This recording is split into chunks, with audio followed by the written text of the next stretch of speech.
you know. We need more. Alright, so let's get to it. So usually I do this like the recap at the end of the arc, but at the end of the arc there was a lot of travels in Uzbekistan, a lot of other things going on, so I didn't even have time. So today we do it. It is glorious, it is, as I'll say it is. It's good, it's good. You can have it on 10 also. It works fine. And it works fine. I have some, like, you know, a very scuffed version. The corp version that has a lot of unnecessary things cut, so it doesn't have its own photo viewer. So I was like, well, you know, might as well get this one going then. And it works, so why not? Why not?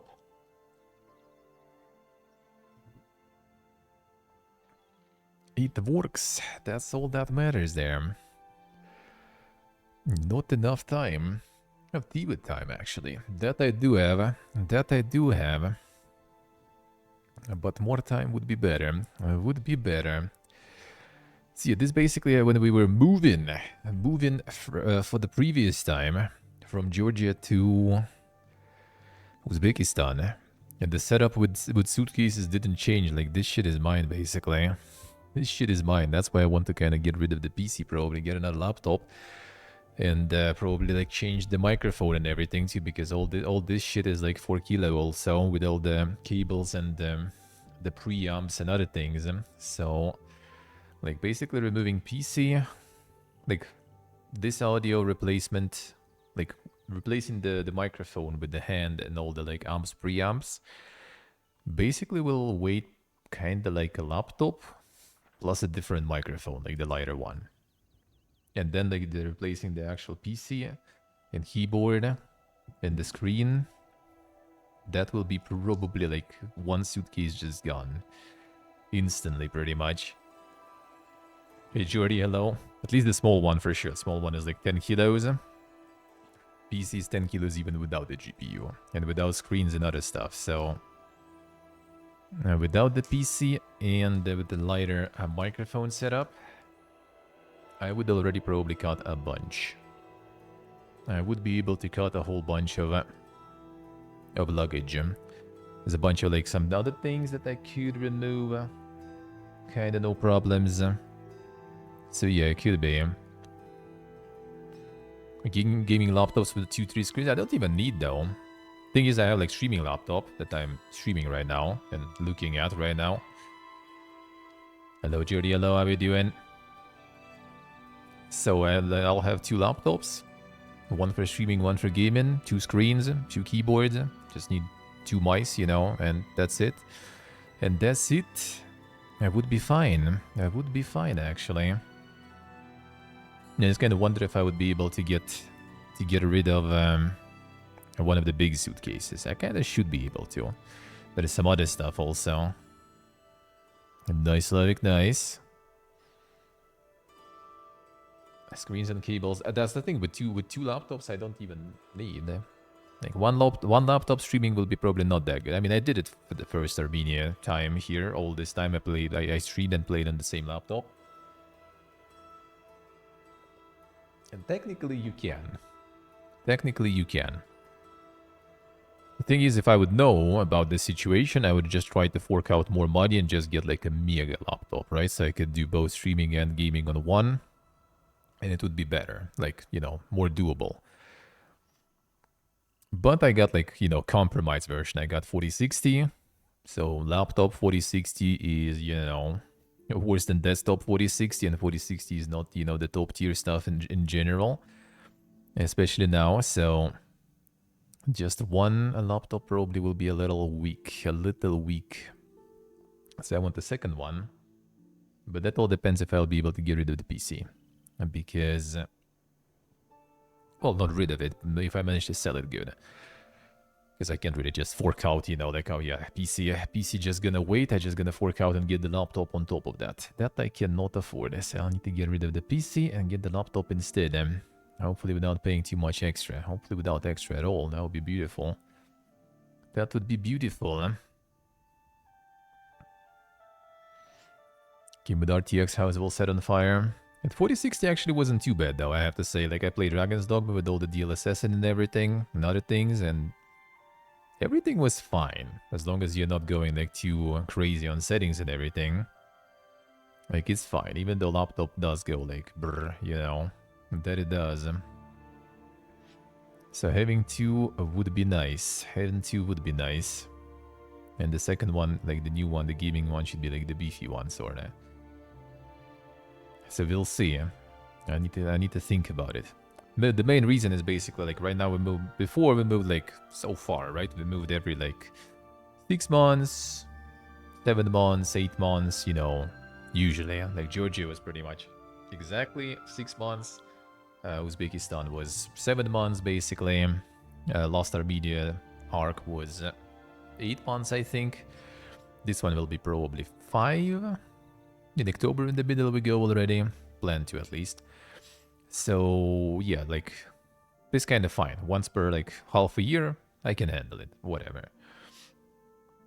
Thankfully also like, you know, at least one friend is still traveling with me. So, you know, I can offload one of the suitcases on him as a luggage, you know, to check in and, you know, enough hands, enough arms for all the suitcases. But if... And that's the plan right now, right? We go like Southeast Asia and stuff, then it's gonna be probably like traveling between countries every like 3 months, you know, 2 months. Sometimes maybe even more often in some countries. And that will be like really annoying with all this shit. Because like even getting taxi from the airport, for example, is getting kind of painful. Because like not every car can handle, you know, all this plus 2 people on top of that. It depends on the driver though. Like if driver is kind of like okay, right? They manage usually to find the way to put everything in. Some people just see that much luggage and they just kind of nope out instantly. Which is annoying when you get like the taxi app, right? Like you call them with the app and they like see this and kind of like nope, fuck that shit, can't fit it all in. Even though usually you can. Like most of the time we manage to fit even like last one from Georgian airport to the hotel was like Jetta, I think, for Volkswagen, right? Volkswagen, and that one actually had insane, you know, a trunk there. Like you can put a whole bunch of stuff, and that one was very spacious there. And in Uzbekistan, I think when we were going, it was actually like Renault Cobalt, I think. No, not Renault, like Chevrolet Cobalt. That one is not very big, but yeah, also no problems. Like 1 or 2 suitcases in the back, in the trunk, and like 2 suitcases or something, I think, on the seat, one on top of another. Done, no problems. But not every driver wants to bother with that. Sadly. Yeah, it's like the Georgian railroad station. Because, you know, why not? Because why not? Right inside. Or like this, for example. They just don't mind. They just don't care, man. And they're waiting for the train too. And that's the funny part, because like the whole train from Batumi to Tbilisi has only like one. Like this thing per cart. And it's 2 floors cart also. And I think there's only one, like, you know, a one storage thingy like this. So we already knew about it. So we just kind of try to go in as fast as possible and take the spots, you know, with our shit. Before it's all loaded. And it was loaded pretty fast. And then everyone just like leaves the suitcases like right in front of the entrance basically. Which is, I mean, kind of fine. But, you know, we kind of try to have our luggage somewhere where it's kind of like stored already, you know. Somewhat safe. You know, it's like the Tbilisi Metro, man. Welcome to Crypto Fiesta. All over the place. This is the hotel view. So like in Tbilisi you have a hotel right in the train station. You just from the train station take the elevator and that's it. You're in the hotel. And same backwards, you know. Like a couple of meters away from like the train pretty much. You just get off the train, get off the like the kind of like the entrance part, the trains, And there's the elevator right there. And you just go to the hotel. Come on. Wait, stop scrolling, dude.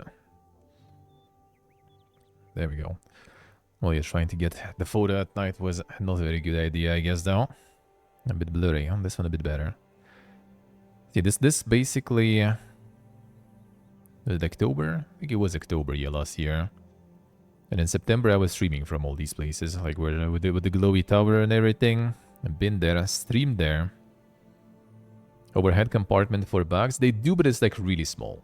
Like you can see it here, but yeah, you can't put any of these, I think. Maybe the small one. I think some people did fit something like my small one, like the 10 kilo one. But it's just kind of like, you know, like ramming it in there, basically. We also have backpacks on top of all this, right? Two kind of heavy backpacks, like as much as the limit allows. So those went in the compartment there. And those went in the compartment. And insane toothpaste they have. It's only the only place I think we found it, actually, though.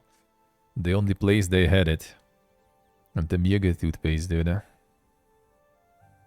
Yeah, that's how the room looks there.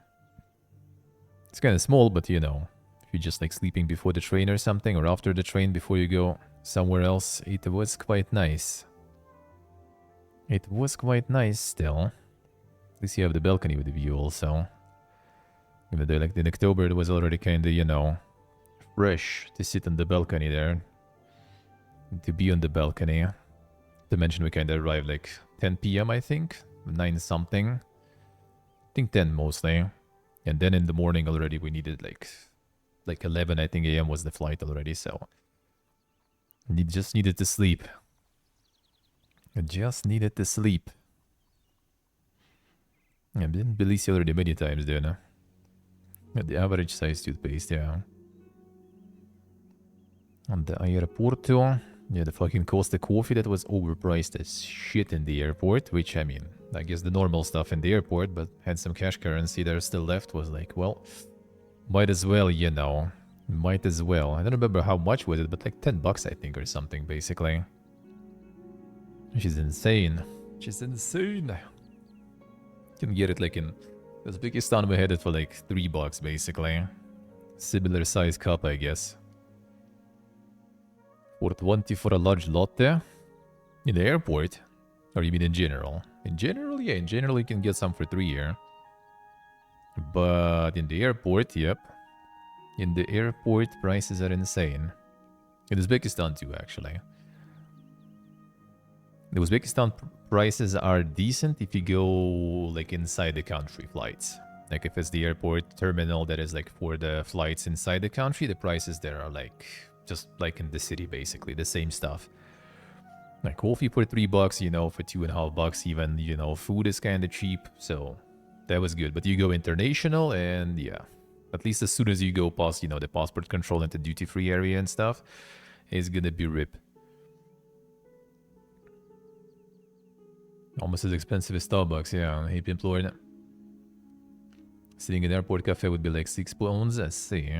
Yeah, this was 10 bucks coffee, I think, pretty much.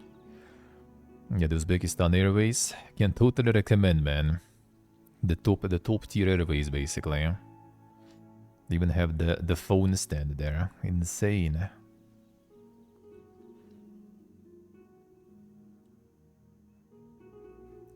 A very nice one. Yeah, that's the foodgi there. Yeah, the foodgi was insane, dude. Foodgi was insane. For everything, yeah, there it is, man. On the way back, it was pretty much the same.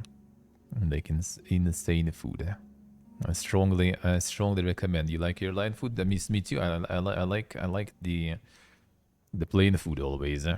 Uzbekistan Airways probably was the top tier so far that I tried ever. I mean, I haven't tried like that many times, but this was the best shit.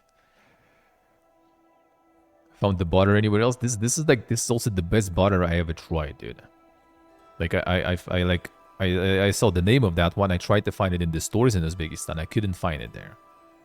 And it's literally just like butter, just cream in the contents. And it was like so good, man. And the singular olive. Oh yeah, there it is. True, true. But I mean, yeah, like the cheese, I have the sausage there. There's like the smoked sausage. Then there's like the kazi, which is like supposed to be horse and sausage, but it's like the chicken version. It's a bit different, kind of like ham, I guess, in a way.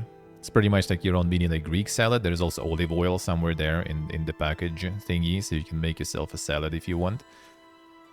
And some grapes, bredgia, salted peanuts. This is samsa, like a little samsa, mini samsa, with meat inside. Then you have some rice with the meat. You kind of like Lidl plov, I guess. Not exactly, but you know. So like you're flying to Uzbekistan, you already on the flight, you already can at least taste the samsa, you know, there. Very nice. Yeah, welcome to the toilets, dude. This one.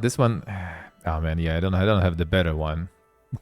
I was just kind of like, to not be an idiot, you know, taking a photo in the toilet, right? I was kind of doing it on the move, but yeah, it basically just shows like, yeah, do not shit in the urinals, man. That was quite the entrance, let's put it that way.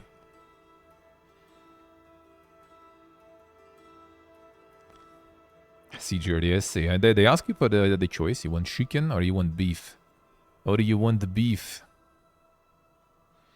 Just like a little void there sitting. Basically, it's like in front of a hotel. Like the hotel was kind of like, you know, like all fancy and stuff, and right in front of it, it's just, you know, the usual Tashkent stuff. The void approached actually. Yeah, it's like all the fancy hotel shit, and right in front, just the regular house. And so we started, you know, the Uzbekistan food, and that's pretty much where we finish it. Like a couple of days before leaving, I also went to the same place to grab some doner there. Doner is really good there, though. Usually actual lamb, and it's so good. But to be honest, in the end, it was kind of tricky to find like actual lamb. But quite often was beef or like the mix, which is also fine. But like, man, I like lamb. I want lamb. Don't really get it, like, for example, here in Armenia or in Georgia that much, so. Let's see, what do I say?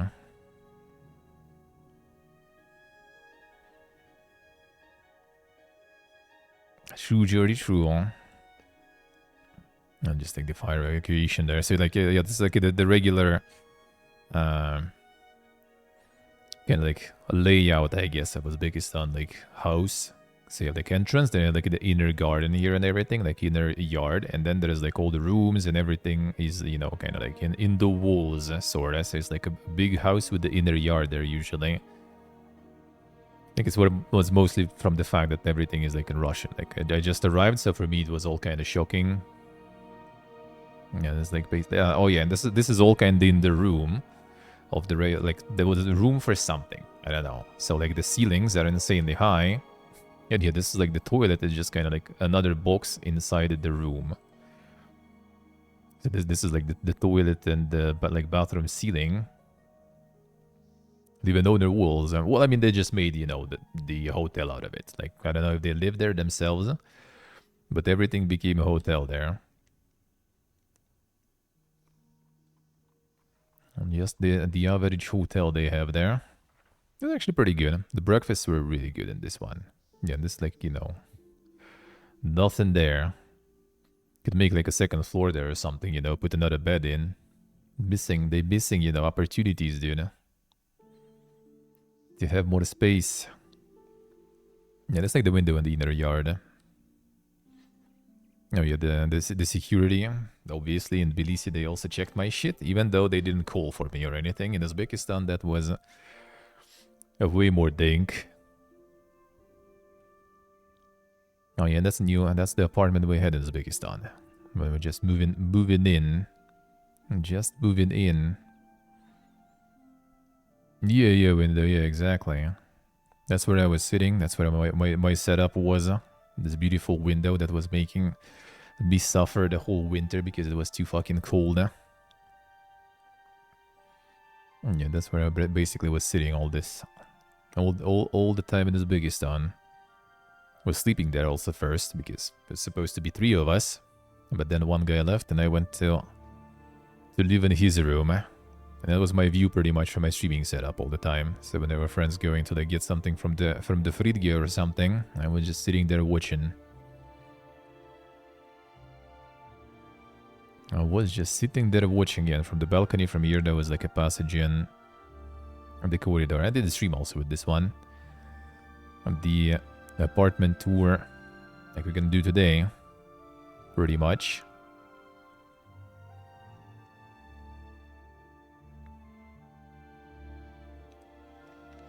And the insane square toilets, man. Yeah, this one, like my friend took this one, and then when he moved, and when he left, I took over. I took over here. That's where I was sleeping, streaming still from the same spot. As well, another friend took this one.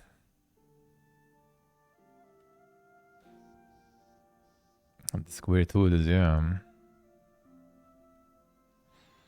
Yeah, invitation to vote. Also in Russian, by the way. That was also kind of another one for me. Was just like, what the fuck is this, man? There's everything in Russian there. Insane Apex Legends there all over the place. Yeah, there's the Black Star Burger, but that shit is like everywhere. Like they have it in Armenia, have it in Uzbekistan, have it in fucking Emirates. There's like the Russian chain from Russian rapper that I was telling the story like a while ago when I was getting the visa back then. The one that has like the coffee machines that print his face on the coffee foam in every restaurant. At least they used to. Maybe not anymore, but they used to at least. You know, this Navot is the like the grape juice, like crystallized grape juice, sorta grape syrup, I guess. So they use it instead of sugar sometimes. This one I think is also like on the sticks or something. So you can just, you know, just eat it on the side. It's like, yeah, you don't really eat it, you know.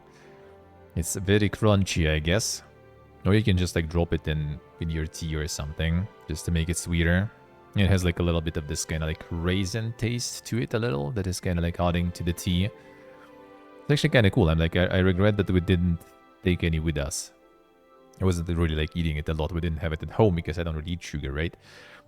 But like when we were going somewhere and they had it sometimes, I was kind of yanking some. Should bring some with us, actually. Seen those in the farmers markets? It could be, yeah, it could be. It is like pretty popular in the region. Like in Iran, they also have that. And a bit different, at least. It's a name, I think. It's like in the whole region, it's kind of called a little differently. In Uzbekistan, it's Navot. A Navot. No, that was the first pilaf we had there. So this is the Tui Orche, so the celebratory, the wedding pilaf. So this one has raisins, and there's all the raisins there. That's the horse and sausage, that's dalma. It's some meat inside, and the grape leaf with meat inside, a mince meat. Okayega. So you can usually get like the package. Like all this stuff is kind of like the package thing. You can pay extra and you get it. Or you just want the main thing, you don't need to pay extra. You just get the main thing. Yeah, that's how it looks. The sugar and the crystallized grape juice. This glass is traveling countries, dude. Glass is traveling countries already. Still with me. There's Toda. He also travels all the time. Still here looking at you. Where was it actually? I think in one of the suitcases still, since I don't have like any like wardrobe or something. He still sits in the suitcase there. Feels bad, Slavic, feels bad. And also another one that travels with me all the time. Still here, still bouncy, dude. Oh shit, that's Radin. Thank you, man. Thank you. Appreciate it. More enjoyers of Nine Kings. Thank you. Hope you enjoy it. More Nine Kings enjoyers. Feels good, man. Thank you, sir. Thank you. The good old bowl, yeah, this one works real good. Also, like, bought it in Armenia. Many countries since, and it's good. I see Windows there. It is insanely good, dude. Yeah, it's like the piggy, the Korean steam bun with pork and cabbage. Well, that one was from like the grocery store. It wasn't like that crazy good, even though they actually like steamed them right there in front of you. It was actually pretty fresh and stuff, but just like it could be more feeling, I guess. Could be more feeling inside there. Still nice though. Yeah, it's like the insane the sauce there. The Lost John sauce. So this was like the bitter pepper, sunflower seed oil, garlic, salt, and vinegar. It was actually pretty nice just to add a little bit, you know, here and there in the food. I used to add it mostly like in soups and everything. Like they don't really have like some dedicated specific, you know, Uzbekistan like characteristical sauce, I guess there. This kind as close as you can go. Here is kafelo. Like Uyghur, there's Uyghur sauce because like a lot of Uyghur people in Uzbekistan. And they do have a lot of their cuisine also all over the country. Oh yeah, welcome to Insane. To Insane OBS, I guess I was like posting it when we just moved in. And the Insane OBS actually was working. Little did I know, little did I know. Yeah, that's how my microphone was all this time there. Because like I couldn't, like the table was PPG, so I couldn't like put it on the table. Yeah, just put like the chair sideways, the suitcase in just to kind of fix it, you know, to stand properly. And there you go. It worked pretty good. It worked pretty good actually. It's like the whole table was like this, like a bunch of cables all over the place. It was insane. My first attempts at the local street food, huh? So this is the guma. It's not the best example actually, but yeah, this is like deep fried pastry with liver. This one they added some rice also in there, kind of as filling, but the good ones is just liver and spices, and sometimes some kurduk or dumba, which is like the lamb's booty, just pure lamb fat. Like they added everywhere for juiciness. So if you're vegan, that's gonna be hard for you to find something to eat because like even like the pastry with potato gonna have that in just for juiciness. Oh, there's the samsa. At least one of the ways. Like usually the triangle ones are kind of the ones that they do in the regular stoves, not in tandoor, not in tandoori. Just the regular stoves.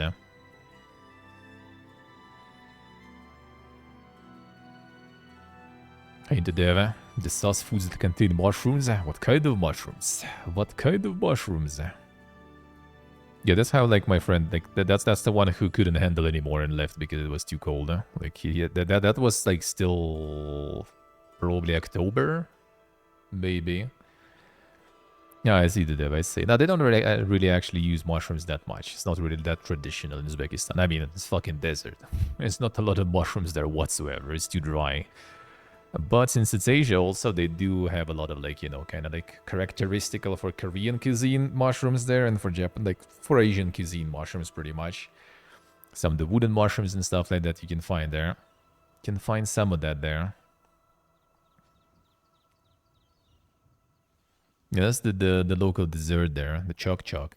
So it's like those like pieces of dough glued together with honey. I think I have, yeah, that's how it looks. The cut one.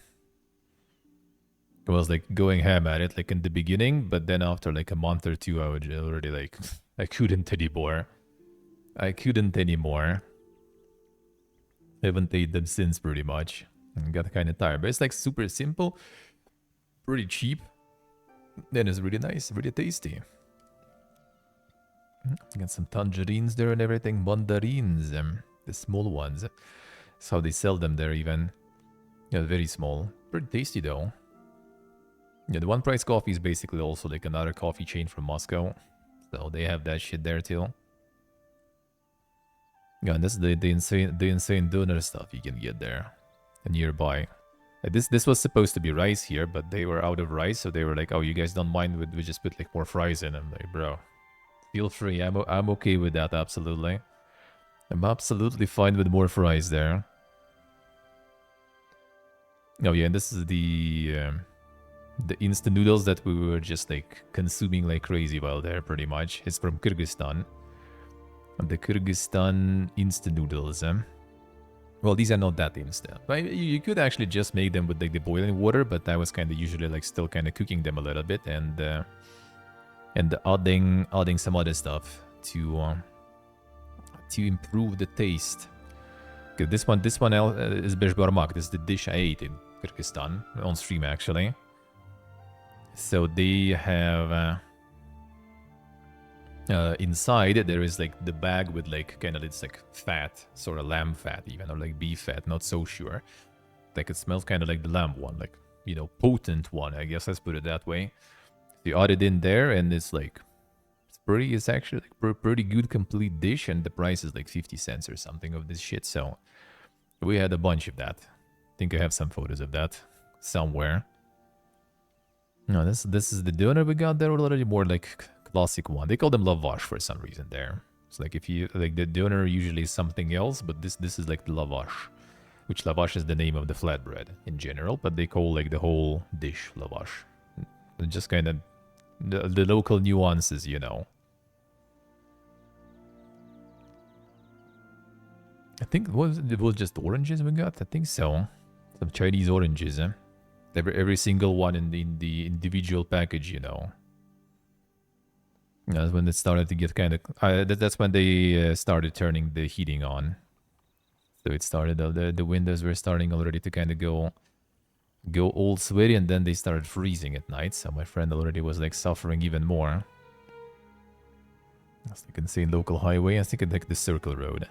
In Uzbekistan, there's like a plenty of these, like, you know, like 8 lines roads and stuff in Tashkent and other cities. So traffic is like, it's kind of bad at times, but like I've seen way worse while I was traveling in Central Asia and other countries, like in Osh, especially in Kyrgyzstan. Like, dude, that was so bad. Probably because they have like 2 or 4 lanes in general total in like some important roads in the middle of the city, pretty much. Yeah, that's basically like I went to exchange like $300, I think, or something. Pretty much. That's what you get basically. If you get like 300, it was 200, even 50 or something. It's like in below 300, pretty much.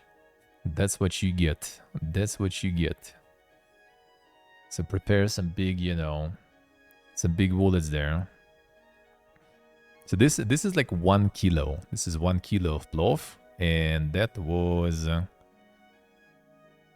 2 and like $2 like 70 cents basically. This is 1 kilo of it. It was kind of lacking in meat though, a little, not gonna lie. Like usually for that price you get 1 portion. Big portion, but still 1 portion. This is like the whole kilo here. Mushrooms, no, there's no mushrooms in this one. And no mushrooms go in pilaf. And this is meat. This is raisins, the usual pilaf. Carrots. There's no mushrooms. Why would there be mushrooms? No mushrooms. Horse and sausage. All horse and sausage and stuff is separate. Like $2 and like $6 is like for like the rice with meat, basically, with other stuff. And the egg and horse and sausage is already separate. Oh yeah, and the salad also was like some really cheap. I don't remember how much was that, but yeah, it was really cheap. No, not in this one actually, Slavic. We actually we eat different types, and I don't think there was any of those ever once. Not once. Don't think so.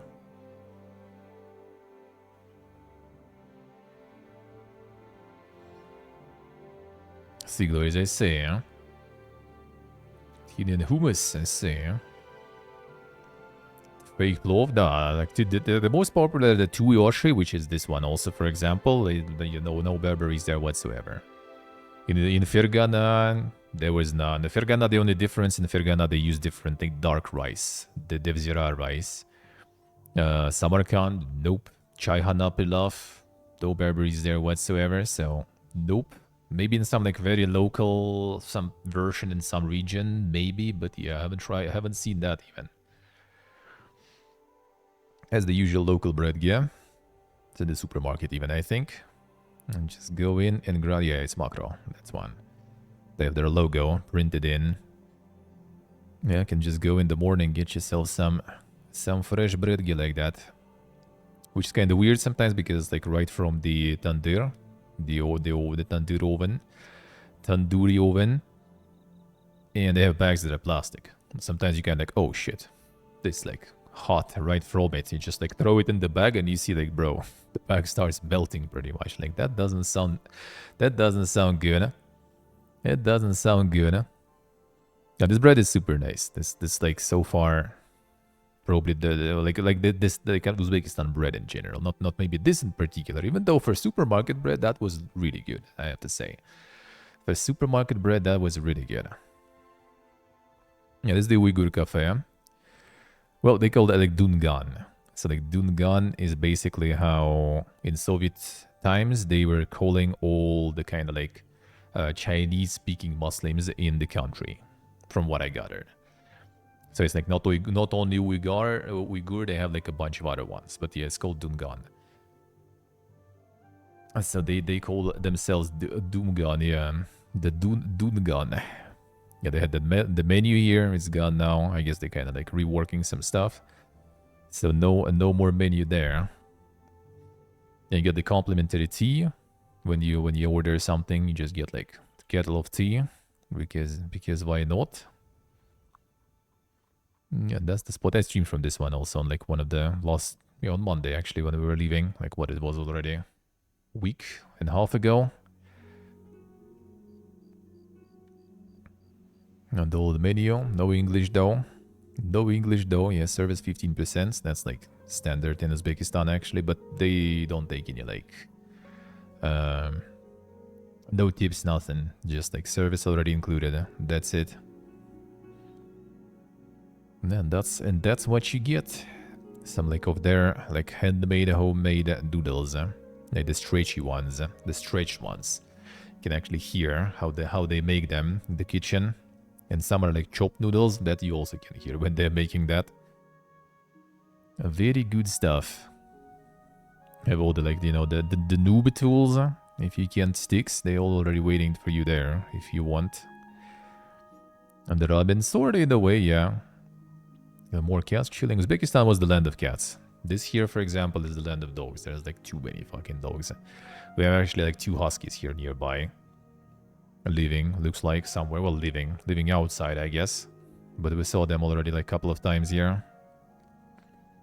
There's the big chuk. This one I don't remember. How much was it? 370 grams, this one.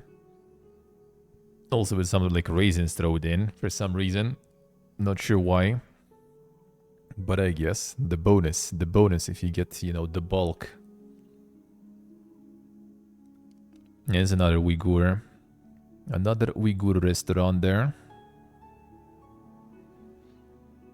With some insane arts. And then that's the lagman. So there it is. Usually made out of honey. Yeah, I don't think they use honey nowadays though, for the store ones at least. Kind of like more like, sugar syrup or something, I would assume. See, this is the lagman. It's kind of like, there are different ones. Like, it's all gonna be calling like lagman. Which is, I mean, in the way kinda, if you like, distorted enough, is going into some sort of ramen and stuff too, in the way. Oh, the grain wheat. I think the wheat. So it's basically like the noodles with either it's kind of like with a lot of sort of stock like this one. Sometimes they're kind of fried versions, they with less stock. And usually, yeah, there's like celery, bell peppers, tomatoes, that kind of stuff. Onions and stuff. A bunch of spices. Like it's actually really good, except like it's messy as shit. Especially considering, the sauce, the stock is like pretty bright red.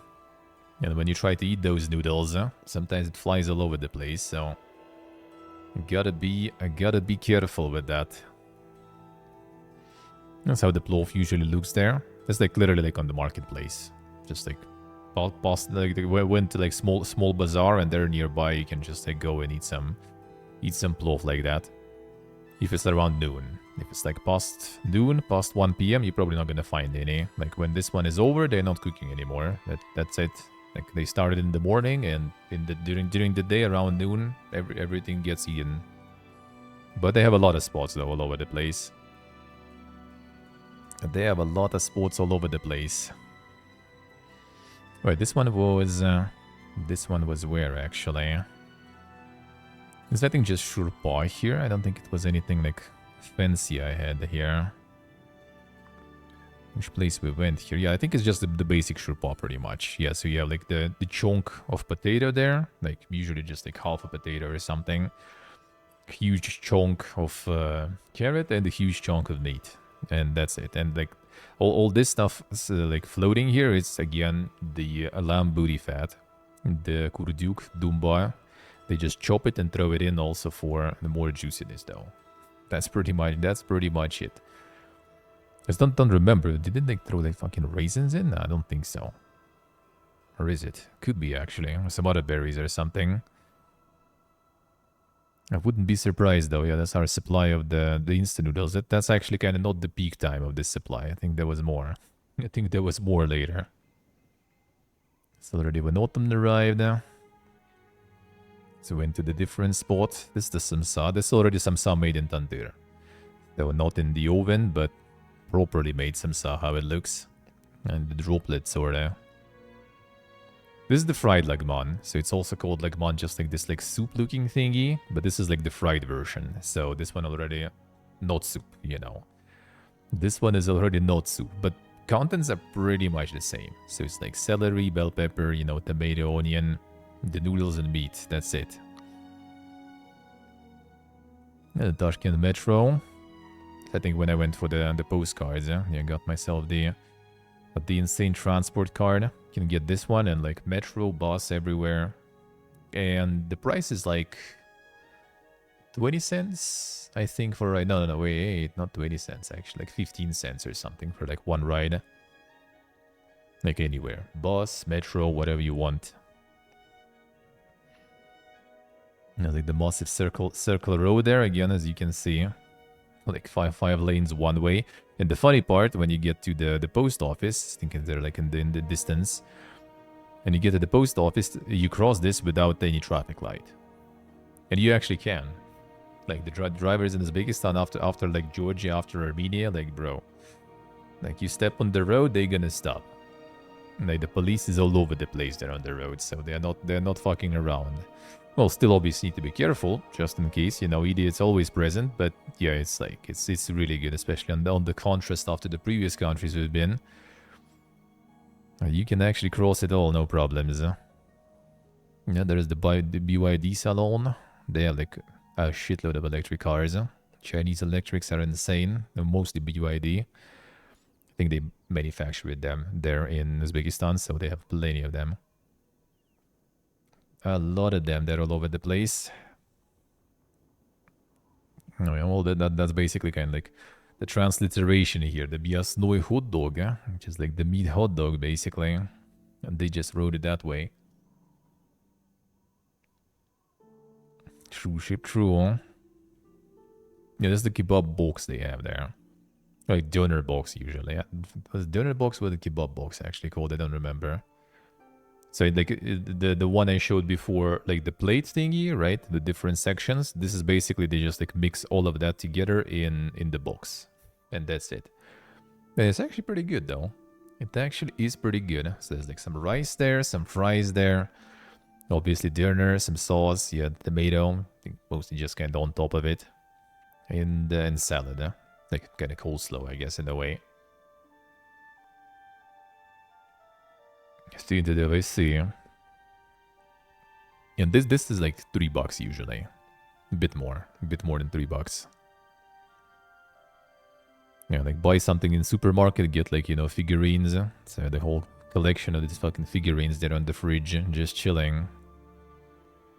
And that's the postcards I was sending. And people can recognize their postcards there. There it is. There it is. Sent some of those already. And there goes The snow, huh? Yeah, winter surprisingly, that wasn't even the dankest winter in Tashkent. We kind of got lucky because heating was absolute dog, eh? Which one was that one? I think it was just the cats one. I can zoom it in, yeah. There it is. I'm waiting for that food, eh? To fly from the skies somewhere there.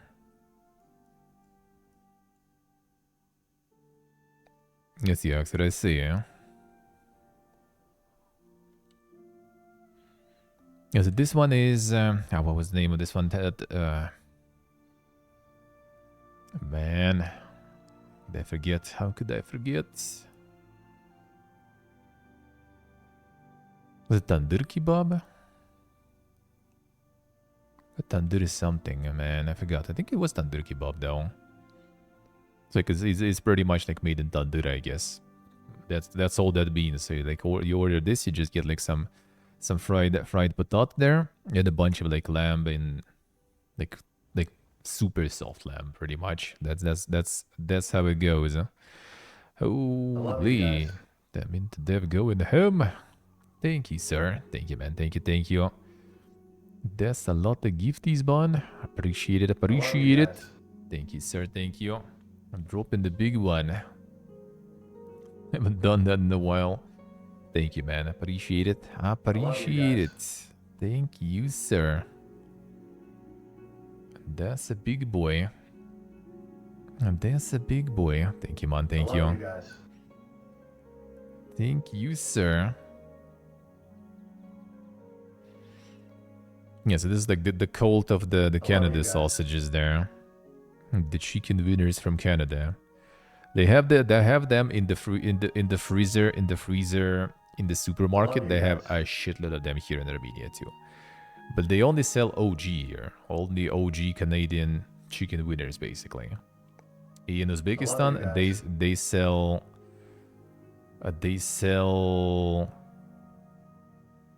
like original ones. They sell original ones.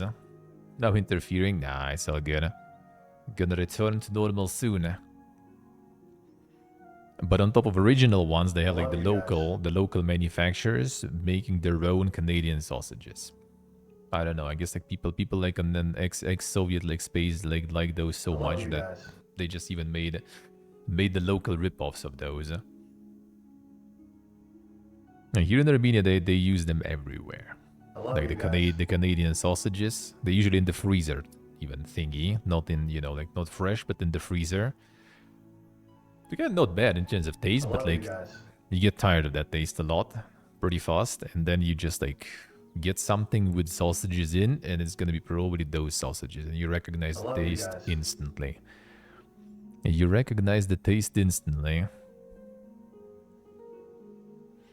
Yeah, it's like amount of people basically. It was actually not too bad in terms of people in Tashkent Metro.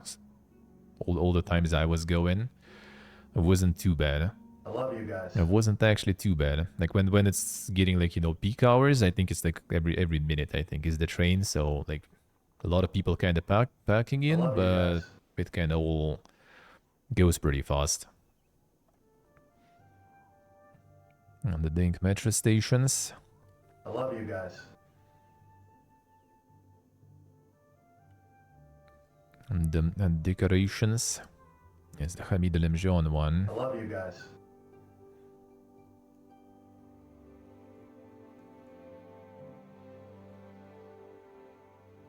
And 10% gacha.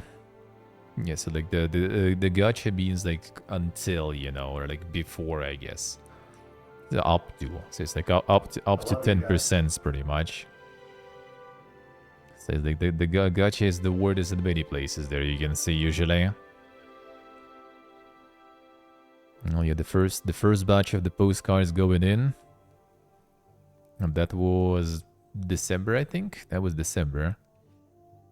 Now I sent the ball. Now we send another one. And they already arriving. Pretty good. Feels good, man. I did it on stream even. Been here on stream. Ja, det är skurt. The dink cheese, the mega concentrated hard cheese. I brought some as souvenirs. It's very, you know, acquired taste, I would say. I can't say I dislike it, but I can't say I'm like really like it. I'm kind of like neutral on it, I guess. Like we have some in the fridge, but I kind of like not feeling like, you know, just like going and getting some, I guess. He's alright. He's still alright. Some people did kind of like it though when we brought it here as souvenirs to people. Some people did kind of like it, but yeah, no one was like, you know, feeling super impressed and like, oh, give me more. But it's nice though still. Yeah, this the kuza shurba. So this one is the shurpa in the pot, in the clay pot. That's usually the winter version, sorta. I'll show later how it looks in the restaurants, how it usually kind of being prepared and stuff. So they have like a shitload of these pots. So you can get one and get yourself, you know, the mega hot, super fatty soup in winter. In many places they serve it like this. Yep, shashlik as usual. Shashlik as usual. This is the liver one. That one I miss. That one I miss. Because like other types you can kind of find here. Armenia is like considered like a Caucasus, you know, like nations considered, you know, like the shashlik connoisseurs, you know, Armenia especially, like the shashlik is like godlike here. Like, dude, no. You want the best shashlik? This was the best shit. Like all the stuff we had in Uzbekistan was like top tier. Like I don't remember like any shashlik we had that was bad. Like you go like to some like random spot and get shashlik, it's gonna be good. They even have fast food, like the local national cuisine fast food that I went also on stream, like I'll show later. You can get the shashlik there too. It's gonna be not on metal skewers, but on like wooden sticks, right? That they're gonna give it to you, so you take it home and or eat there. But even that was also tasty. Even in the fast food chain store, it was tasty. You can need to wait. It's not exactly fast food then, right? But it's not too long, and like in any place you get it, and it's gonna be good. It's gonna be like affordable usually. Like this, I think one skewer is like $1.50, I think, basically. Like it's affordable and it's tasty and it's good. Here, like we arrived here, right? And when was it? Last Saturday, I think, right? Friends arrived. Or was it Sunday? Maybe Sunday, actually, don't remember. Like after we kind of settled in. And they went to some sort of like, well, like one of the cafes here, like the cafe where they make good shashlik, good kebab, pork, right? They brought it, and like, dude, like I'll take this over this local one any time of the day. And that was kind of like the place where it's supposed to be good, and it's just like, I don't know, like it wasn't bad really, but like some pieces were just like, you know, too chewy, you know, like like any of these I took in many places, many different types, was all good. And the funny part also, pork is like the easiest meat on shashlik. Like that's why like in Russia, for example, you get shashlik, it's gonna be pork. Or chicken, maybe, but also rarely, because chicken breast, for example, is really tricky for barbecuing and skewers, right? Can get like also really dry, really chewy easily, so you need to kind of like know what you're doing. But pork, you kind of can't fuck up. If it's a good piece, right? Like kind of fatty piece, like it never goes dry pretty much. You need to like make it into coals, I guess, to make it dry, right? Like it's hard to fuck it up, and the one we had here wasn't fucked up, but it wasn't that good. And in Uzbekistan, they don't eat pork, right? So it's the lamb. Lamb is also kind of doable type of meat. But beef, for example, beef shashlik in Russian, I think it's not even usually attempted. Because it's just like, it's also really tricky meat to cook on skewers, on coals. And in Uzbekistan, they do. And it's good. Because they also have this cheat that I don't know if you can see it here that well. But I guess kind of like this, all these like pieces like in between. This is all lamb booty again. This is all kurduk. So all the barbecue, all the shashliks they make, if it's minced meat, they put kurduk inside while mincing it. If it's pieces, they put, you know, like a little slice of it between every piece. So like it never is dry. It is always juicy. It is always tasty.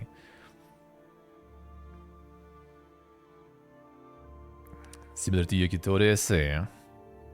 Well, I mean, like this one is like the minced one, and this is the liver one. And the liver one, like here, I don't think they even cook liver one. Like, there was one place here in Armenian Gyumri that had made like really good shashlik. Like that one was really nice. For pork one, that was like top tier. And that one closed while we were here even still. The only other place that I know, they were making like the beef tongue shashlik. That was actually like just something I haven't tried before, and it was really good. Other than that, Uzbekistan just, you know, destroys for sure. Yeah, exactly, the dev, exactly. Like the pork is easiest. Like pork is like really juicy meat. It's really hard to fuck it up. Uzbekistan, they don't eat pork, so they have like shashlik out of anything, and it's all gonna be good. Like I haven't ate bad shashlik in Uzbekistan ever, and I tried in many places. Like worst case, like I tried, I think this is like the beef liver, and I tried like the lamb liver once. It's just kind of like more, you know, like concentrated like liver flavor. So if you don't like, you know, liver, well, if you don't like liver, you probably even shouldn't get, right, the liver barbecue. But if you kind of like not a huge fan of it, like overwhelming taste, maybe you're not gonna like it, because it's like more kind of like, you know, this like dense, more strong taste and like the texture of liver, like the lamb one. But it was still kind of nice. I do prefer beef though, to be honest. I think. Seems like I say, didn't enjoy. Feels bad, man. Feels bad. Understandable. Now, local beer, Sarbost. Actually, a really good beer. They have like many different brands there, but this one probably like was the best one.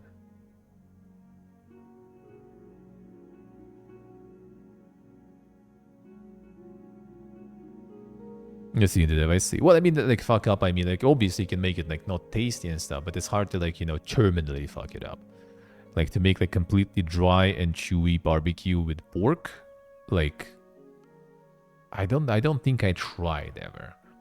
Like if you marinate it also before, like it will be like worst case, it will be kind of like if you overcook super hard, and that the level of overcooking when it's like, you know, coals on the outside, then maybe it will be already too dry. It depends also how initially fatty the pieces were, because sometimes I actually like those pieces that are already kind of like, you know, dark, like very dark on the outside. Sometimes I do kind of like them because it's pork and it's still kind of juicy.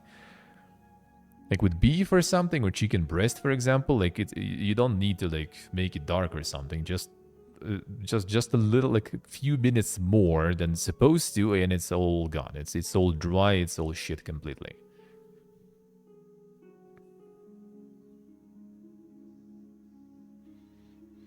The medium done pork with blood. Bonka is.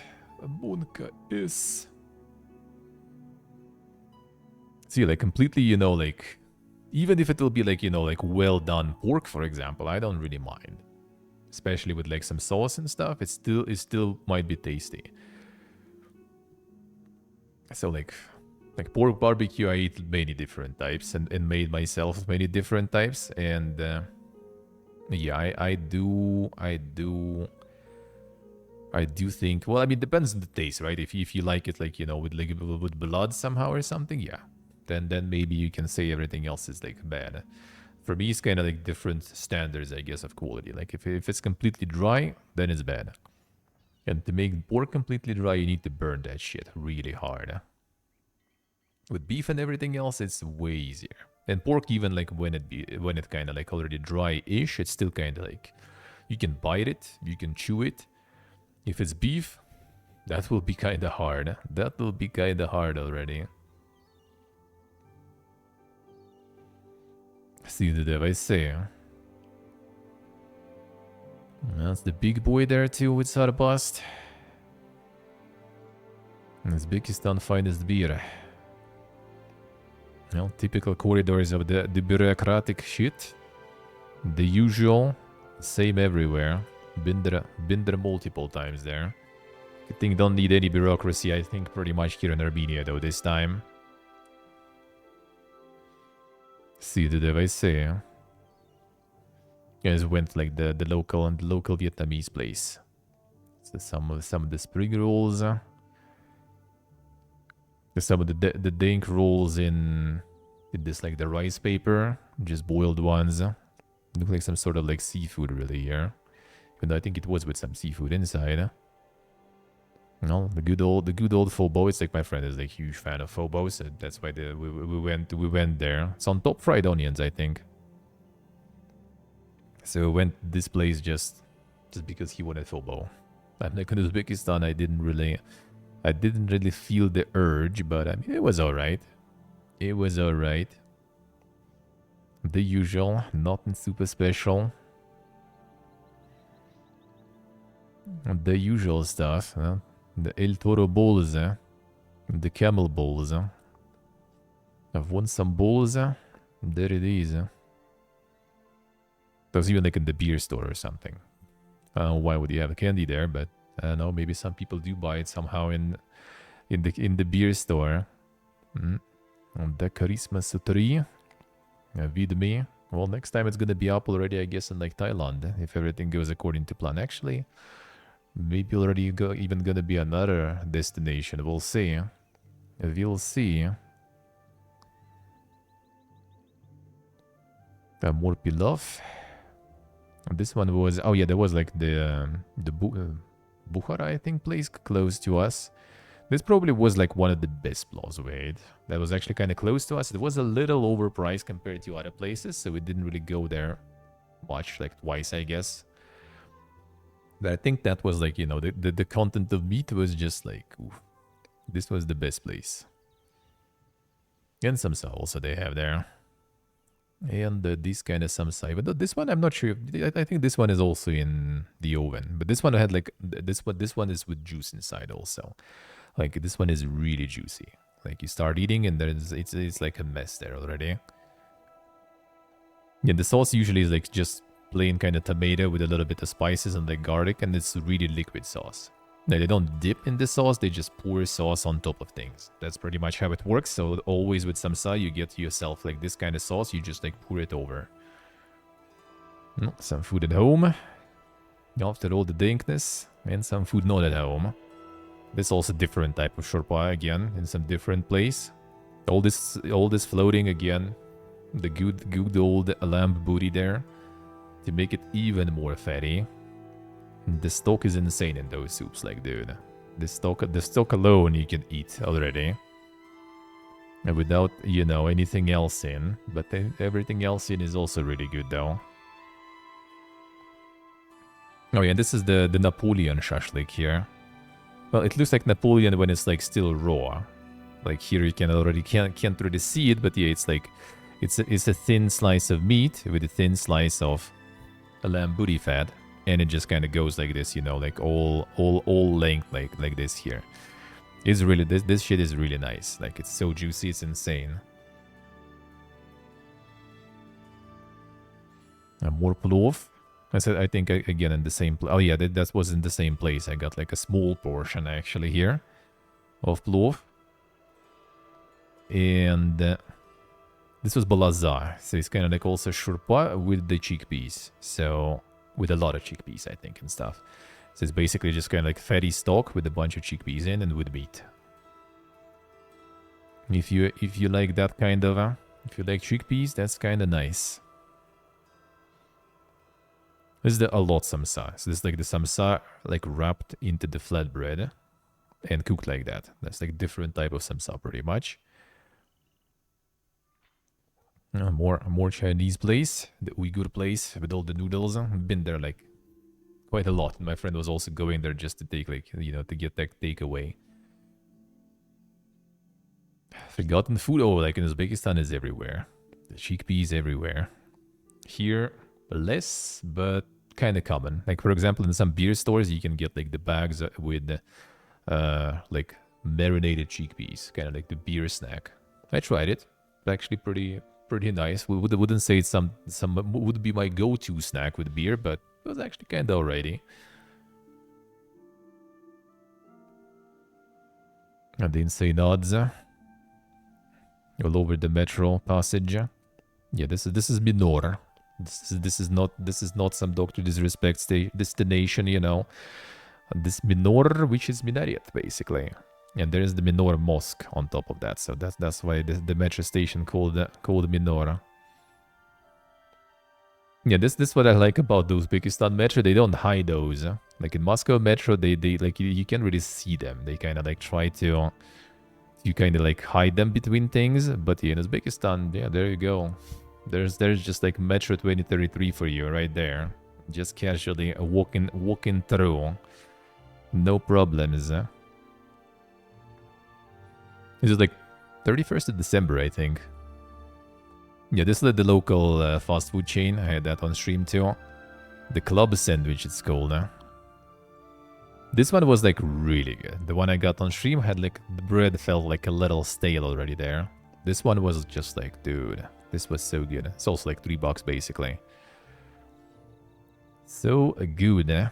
Like chicken, veggies, like kind of like mayo-based sauce, I think, cheese, tomato, and that's it, I think, pretty much. This was super good. And like a lot of their fast food chains have this like club sandwich format.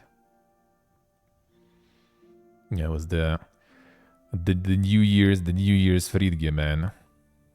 The beer, and like some borscht for later. More beer, cheese. Oh yeah, this thing. I don't remember. Is this, I wonder, already the new one or not? Like we went to the bazaar, and the meat store in the bazaar, they had this thing, the Moscow, like from Belarus, basically. So it's kind of like meat, like salo, like pork fat, right? A bunch of stuff, but in pork, right? Like they don't eat it here. So I guess it's not very popular in this store. And we got last two cans of this thing, and we ate one. And then we wanted to open this one, and we wanted to check, like, how long will it still live in our fridge? Maybe we need to eat it faster. And it was already 6 months past expiration date. And I assumed the first one was also, but we kind of, didn't mind, I guess. Didn't, like, ignorance is bliss, I guess. Let's put it that way. Well, let's put it that way.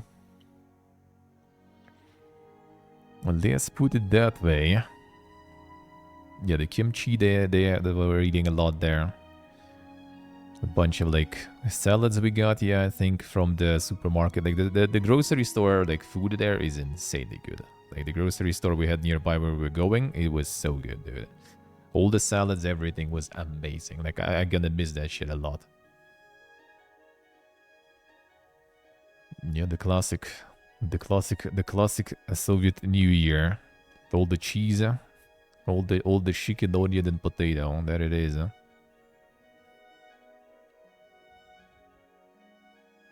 Yeah, this is like the thing, like, it was like a brick store there of different type of, like, smoked fish.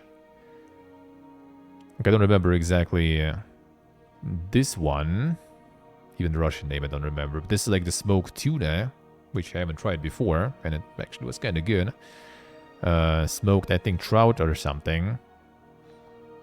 It was just kind of like brick of this stuff. It was so good, man. It was kind of expensive though, but for New Year's we decided to kind of like splurge a little bit, Alrighty, Slavic, alrighty, enjoying.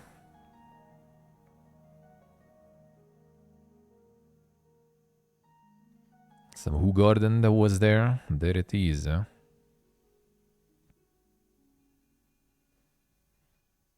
Let's see what do I say. Yeah, here's the horse and sausage.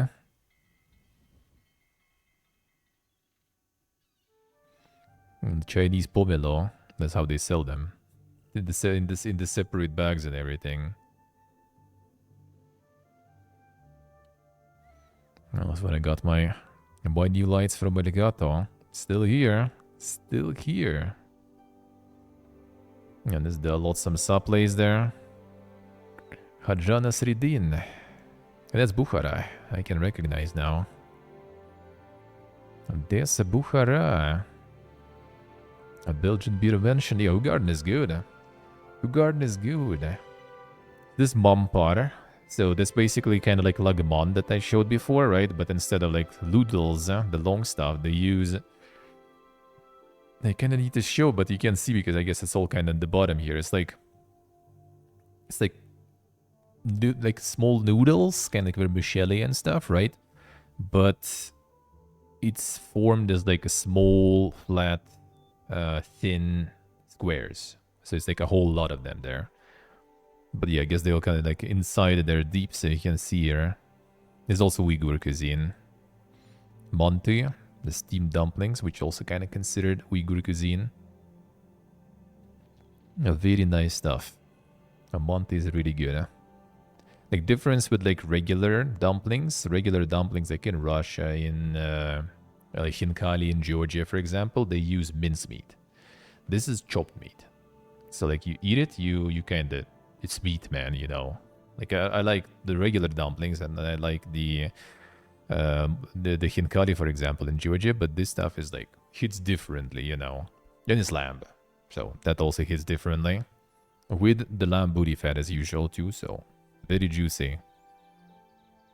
Yeah, the tea is with lemon. You can kind of see how much is it. Usually that's pretty common. I don't know if there will be photos how much lemon usually they put in the tea. So there's the tree already with some names there. The tree already got some names. Another tandoor kebab. More that's already after my friend. Like the first one was with another friend who was leaving, and this when my friend arrived also went to try the dish. Just the meat galore, dude. Everything from meat and jewers. This one I unlocked for myself. The thing is katlamas. It's like a flatbread out of the puff pastry, basically. And the store, you buy it, you know, like day old usually or something, you know, like it's pre-packaged, made in some manufacturer, like, and it was already good. And then I found, well, we'll get there, basically. We'll get there. I'll show. There's some local desserts. These desserts, we didn't go there last time. We kind of wanted before moving to eat it for one last time, but like desserts, they were like really cheap and they were really good. Yeah, this shit was amazing. Yeah, that's the bread, yeah. The macro store logo. And making that coffee. Some insane drinks. It's like the plastic can, basically. Not sure if it's... don't think it's really environmentally friendly, I guess, to replace that with plastic, but I don't know, maybe, I guess. I don't know what's the point, actually, just to see that it's transparent completely inside, or what the fuck. With the mangosteen. It's kind of weird taste, to be honest. Can't say it was something amazing. Not a metro station. Because I was dealing with like the Badam Zor. When we go there. Oh yeah, okay. That's when we went to buy my camera, actually, for the setup. True window, true. Yeah, National Bank of Uzbekistan. A TV tower. I've been there, stream from the top of it. Yeah, that's the Deng Samsa they have. That's supposedly the best in Tashkent and in Uzbekistan in general. I mean, I wouldn't say so. It was alright. But it's also more expensive and you usually like need to stay in line for like 20 minutes or something to get some. So you can get like any other one, to be honest. Gonna save time, save money, and get like pretty much more or less the same. That's the Minor Mosque. Streamed around there too. The VODs for that too. Yeah, it's like the electronic marketplace. The electronics bazaar. So you just pretty much go like this, and there's like some food you can get, and yeah, there is a bunch of electronics and stuff there. That's where I got my camera, which I kind of was first, you know, a little concerned about what I'm gonna get there and stuff, but the price basically, you know, the recommended price, maybe even a bit cheaper than like the DJI store itself, and all good, it works fine. Yeah, this is different type of plov. So this plov is Chayhana pilav, so Chayhansky plov. So it's supposed to kind of, you know, like you go to Chayhana with the boys and get this kind of plov. This one doesn't have any raisins. I got like the bonus bone there also. Like the last piece, I guess, was there. So this one doesn't have any raisins, nothing. Has some like, you know, like chili pepper in. And this is the lamb booty, like cracklings, I guess you would say. So it's kind of like fried fat, sort of. Like it's used in every plov. Like they start with it. Like they throw all this like chopped, you know, like lamb booty fat into the vat in the beginning to make all this like fat, you know, to go outside. And then already cook everything else on this fat as a base. Yeah, these cracklings like left after. And in regular plov, I don't know what they do. I guess someone eats that. But in this kind of plov, they add it in. So maybe with beer and stuff, you know, but they're really tasty. They're so good. I have the cat there also sitting, smiling. The crazy smile. It's like the river going there. We didn't get the fanciest table nearby though. That's what it is. Huh? It's all like self-service also. Like it's super fast also. You just kind of like go to the window. They just like tell them, you know, the amount you need. And just get the plate. Get whatever salad you want, tea if you want, pay for it, and just go sit down and eat it. That's it. They don't serve anything else pretty much. Like anything that is there on display, you can take and just go sit and eat. Like no crazy menu, nothing.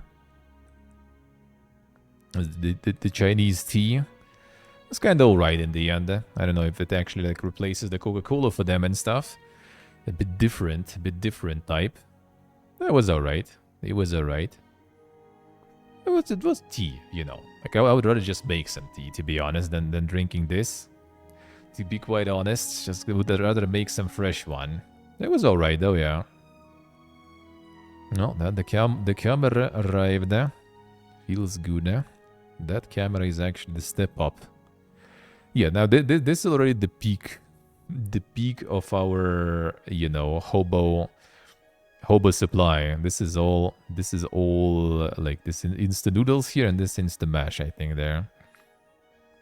And 3 bags of Insta shit pretty much. We consumed pretty much all of it in the end though. By the time we moved, it was all gone basically. Yeah, and this is where I found this thing. So this puff pastry flatbread that I mentioned, and I found it in like the freezer section. You literally just kind of like throw it. Well, I found later that this is better. I think after experimenting, it's better to let it like lay in the warm for a little bit, like 5 minutes or something.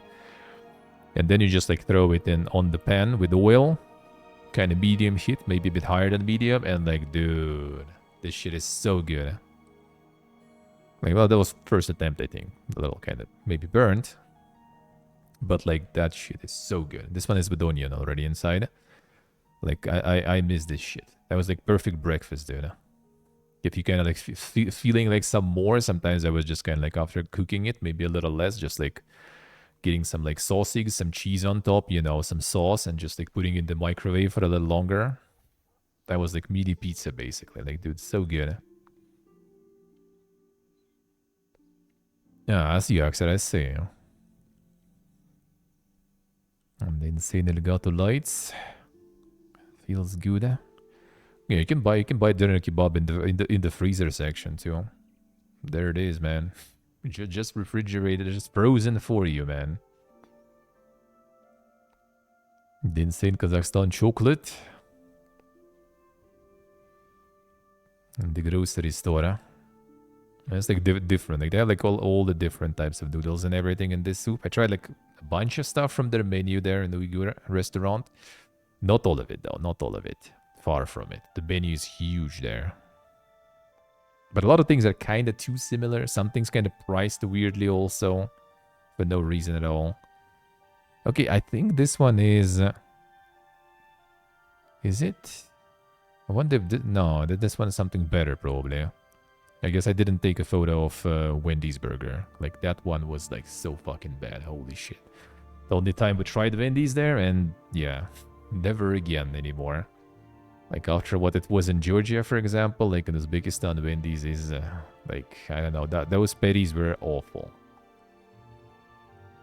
At the university, at the Russian university in Tashkent.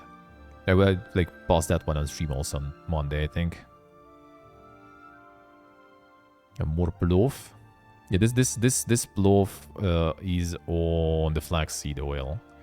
A little different. It's still the same also, the tuyoshi with raisins and stuff. Like with some chili on top too. But yeah, this one was on flaxseed oil. And this was like the dankest visit we had. Because we got like, both of us got plov. And we got each of us this. Like, this is not the chicken egg though. I think. Yeah, I don't think so. But it's still kind of like massive, huh? And then we also saw recommendation in that plate to try waguri, different dish. So we ordered that too.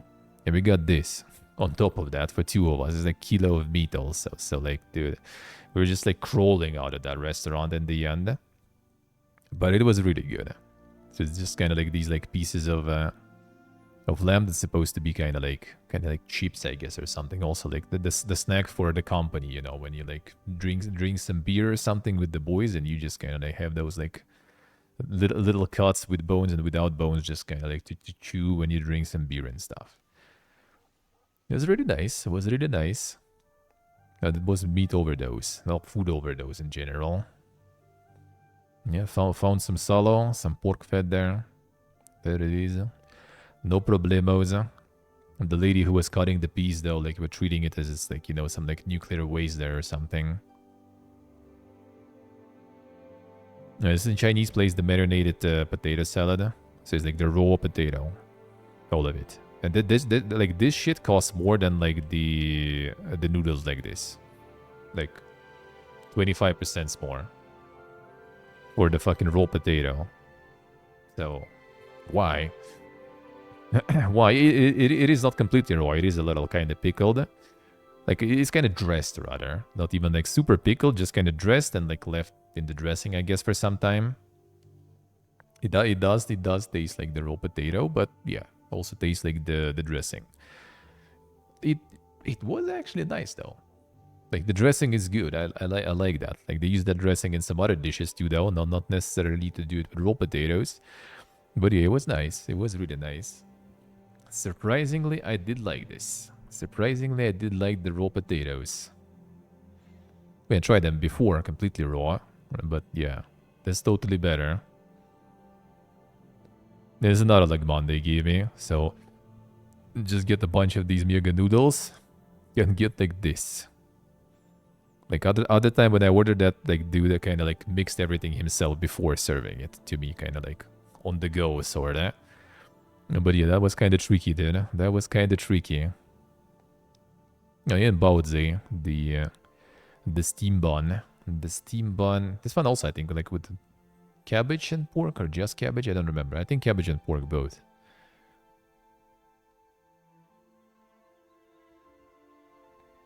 Yeah, that's when you mix it all. The insane noodles. Yeah, these nuts everywhere. It's with like the boiled condensed milk inside. There's a feeling. There's like, I guess, post-Soviet classic, man. It's everywhere. It's actually, I feel like nowadays harder to find in Russia. Like, good ones for sure harder to find in Russia. Like, these were kind of decent. Like, at least, like, you know, they filled in both sides. In Russia, sometimes you get those, and, like, half is, like, empty. Only half has, like, something inside. Still cooking more of that katlama. We cooked a whole bunch of it, I guess, in the old time we were there. Like, all last week, I was kind of cooking it, like, every morning. Because, like, dude, I miss it so much. There's nothing similar here. I thought maybe, like, also in the freezer section, we're gonna find something, you know, some kind of, like, pastry stuff that you can do the same way. Nope. Nothing like that. The only things that are there are, like, something you need to put, like, in the oven, you know, some, like, pastries that are sweet, basically. And this was literally just, like, 5 minutes on the pan. Done. So good. Yeah, again, there it is. This I need to set the supplies, man. I need that. I need that shit. So good. And it's so nice and crunchy and stuff. Yeah, so it's frozen pretty much. Yes, Kifi. Yep, exactly. It's perfecting it and now it's all gone. Is it like it's how much? Four of these, and this is like $1.50, I think, or something, with onion and stuff. Like, oh, it's so good. The Chinese place interiors. Oh yeah, it's also like they have like raw broccoli. I think it was raw actually. Also like just raw broccoli salad, also with some dressing on top, with some garlic. That was actually really nice. This I enjoyed like the most out of all the salads, I think. My friend liked more like the cucumber salad. I think I also took photos of that one. I really like this shit.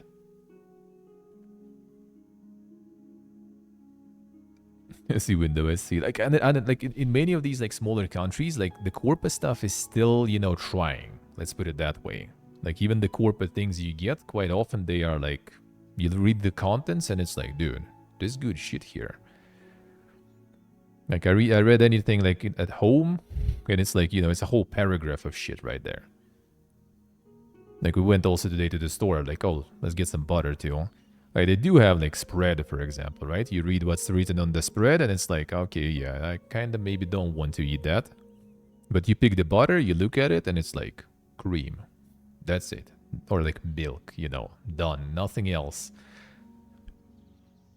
So you do have some of that sometimes, Yeah, Armenia also an interesting place in that case. Like sometimes, well, actually, in like the biggest supermarket here is like called Yerevan City, even though we're in Gyumri, but you know the chain is called Yerevan City. That one is a little more high profile, I guess. They have like suppliers a little more kind of like lawyered up and stuff, right? Contract up. But there's like smaller supermarket chains like Corona and stuff, for example. It's called. You go there and like I remember we bought like honey here in Armenia. Like my friend who left, like he always like a winter drink for him is like tea with like honey, a lemon, and ginger. You know, he kind of thinks that helps him with his immunity and not getting sick. And if it works for him, good. You know, let it work for him. So we went to buy some honey, and it's like just like a jar of honey, and like it's just like. No, the content's obviously like honey, right? And it's like, it just says like the name, like individual entrepreneur, like something, like Pagasian Artur, I don't know, for example. And it's just kind of like, you know, like has their mobile phone number there. That's it. You know, like you have problems, call. We'll figure it out, you know, that's it. Some just kind of like dude with his own, you know, like business, a little small entrepreneurial business, just kind of like selling some honey in the supermarket. Why not? Let's see, window. Let's see. My most favorite one was like when we bought some like tomato juice and stuff, and I realized that the glass bottle of tomato juice is from the Miller beer. It was literally just like, you know, this like an engraving, you know, Miller there and everything.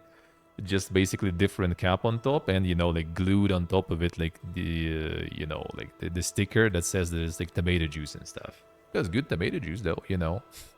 They're just reusing the bottles, I guess. Why not? As long as they wash them good before, I guess. Why not? Why not? That was not even like a singular case. That was multiple times that we had that. Is I think another type of lagman. Also in the same Chinese place when I was like still like trying like all the different ones. Yeah, this is the Chinese place and this Uyghur place, different one. So this, I forgot how this one called, but it's basically kind of like also like man, kind of like this thing, but instead of noodles, they just use rice. Also Uyghur cuisine. Yeah, that's the place with the. This like the usual like concept of like Uzbekistan like food place sort of. So you have like this massive, pretty like massive, you know, like cafe restaurant, 2 floors. It's all theirs. So you enter. That's the regular, right? Like you just enter, sit at the table and stuff. If you want to get just some sa, just the pastry with beet, right? To eat on the go or to take home, you go here. That's a separate kind of like kitchen entrance sorta. Just a window there. You buy some here directly. Pay them, get it, go. Don't need to go anywhere. You want just plov without going in to sit, like to take home, for example, right? Take away. There's a window here too, also, like this side. I think there is that window there. You just go there, get yourself a portion, pay, and go. Don't need to go in anywhere. So they have like multiple different kind of like kitchens, multiple departments, and everything is like, and one that we had close to our place, they also had like the coffee also separately. So like when you sit down, they get the coffee from that spot to you, or you can just go from the outside, just grab some coffee in the, you know, in the paper cup and just go. It's like everything is like, I don't know, like I'm surprised like they don't do something like this in like many other places, you know, many other countries, because it's so convenient. Like you want just some specific things, you have like, you just go from the outside, don't need to go sit down. You don't pay the service fee, by the way. Like they don't take tips, but every menu says, you know, 15 usually % service fee. If you just take away, you don't pay that. You just go, you know, get it from the kitchen, go to the cashier, pay, and go home without paying 15% extra. Was really good. There's more shurpa there. Again, like pretty much the whole potato, huge chunk of carrot, and huge chunks of meat. And just how it goes there.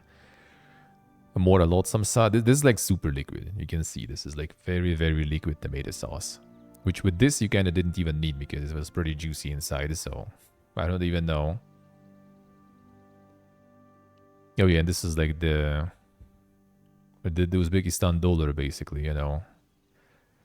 This thing was like insane. This was probably like the best. Like it's minced meat. This one they kind of put into this. I think like it's not like the gut. It's kind of like, you know, this like fat web, I guess. So you kind of like stuffed it in, so it kind of keeps the shape a little bit, right? So to do it like this, and it's just like, dude, this was so good. This was like the softest one. I don't know, like I haven't like we wanted to go there again before we leave, but kind of like didn't have time already to eat it again because this was really good. True, though true. Well, as I said, like the sauces here, they in Uzbekistan, rather, they don't dip into them mostly. Like all the tomato sauces that they give you for samsa, you're supposed to pour it over. Like you kind of bite, pour it inside, and eat it like this.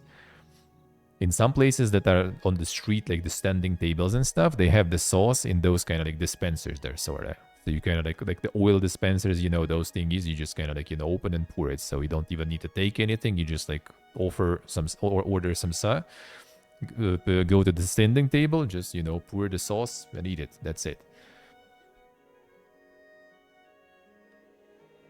And if you take away home, they usually give you like this like plastic bag, sort of, you know, tied up with the sauce inside. Oh, there it is. The one and only Mr. Beast. Mr. Beast chocolate. Even in fucking Uzbekistan, dude. One bar, like 60 grams, was $5, I think, or something. Moldy. Well, we actually, like, I got one just for content. I even streamed before, right? On one of the streams, the peanut butter one. It was actually kind of good. It was actually kind of good, I have to say. But not for the price, though. Not for that price. Like, for that price, you can get a whole bunch of stuff, like, of other things. Still don't know. I mean, I heard about him. I haven't watched, like, his content ever, but, like, I heard, at least. Yes, the answer, alright. But yeah, this actually, like, it was actually kind of alrighty. It was actually decent. But the problem is, yeah, for 65,000 soom, you can get, like, there's this, like, fuzzer chocolates on discount, and I think one whole, like, bar like that. It's probably not 60, actually, it could be close to 60 grams, this kind of bar. Maybe 40 at least, or something. And it was, like, 10 times cheaper, I think, basically, for one. So, it's just, the choice is obvious. Like, even if it's good, like, why would I get it, man? I have other things that are also good, and cheaper, a lot. Oh, there's the chiburek I found. Like, dude, this I also kind of miss. Like, today we went in the morning to the store, and then we kind of, like, you know, maybe let's grab some food or something, and, like, there's nothing, you know? Like, 10 a.m., 9 a.m., nothing really. Like all kebabs still, you know, like wrapped in the plastic, not starting the cooking yet. Nothing. In the supermarket, like the ale with all the stuff that they cook, you know, like pastries and everything is pretty much either empty or it's something from yesterday. So we ended up just like going to date like KFC, but the price of KFC is ridiculous here. And I mean, KFC is like nothing, you know, super crazy anyway. So rather just skip that completely. Follow, you know, the diet more. But in Uzbekistan, you go in the morning to the metro station. You're gonna have like 2 spots where you can get something like this, chiburyek, right? Or 5 spots where you can get like samsa, even more than 5, honestly. And it's not even exaggerating, like really. Like 9 a.m. you can get like a shitload of different street food. Well, it's not gonna be a lot of variety of street food. It's gonna be like chiburyek, samsa, guma, maybe a couple more different like types of pastries, some kebabs obviously too. But you can get them like in any amount in many different places for really, really reasonable price. Like this thing I think is like 50 cents basically. And that's like a solid plate, you know. It's not like the tea plate sorta. It's like the proper table plate. Stuff for the camera. More birgia. Saturday. People making some a barbecue, starting some barbecue or bonfire. Maybe sauna actually someone has. Like it's not supposed to be cold today, I think. So I doubt if someone is starting just the stove for, you know, for the heating because they didn't do it before.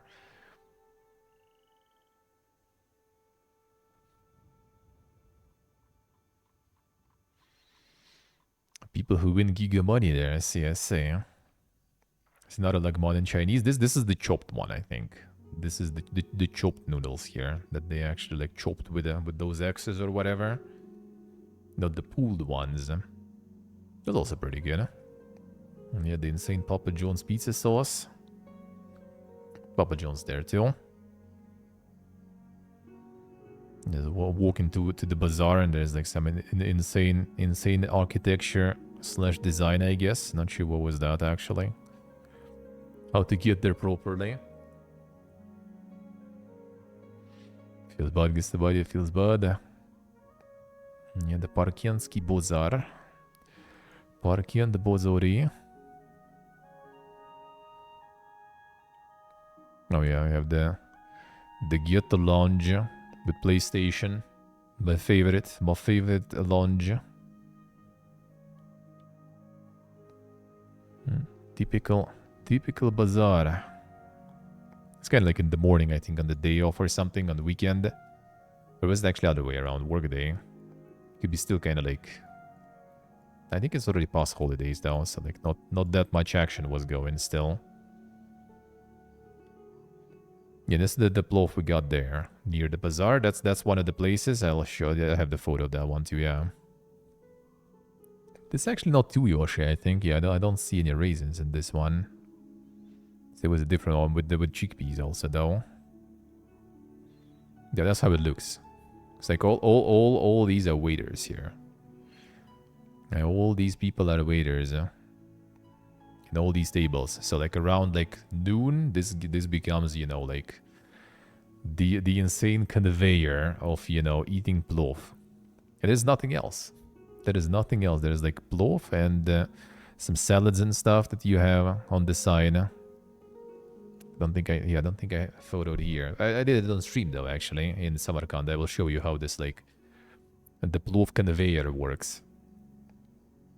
Yeah, that's the Might and Magic looking building there.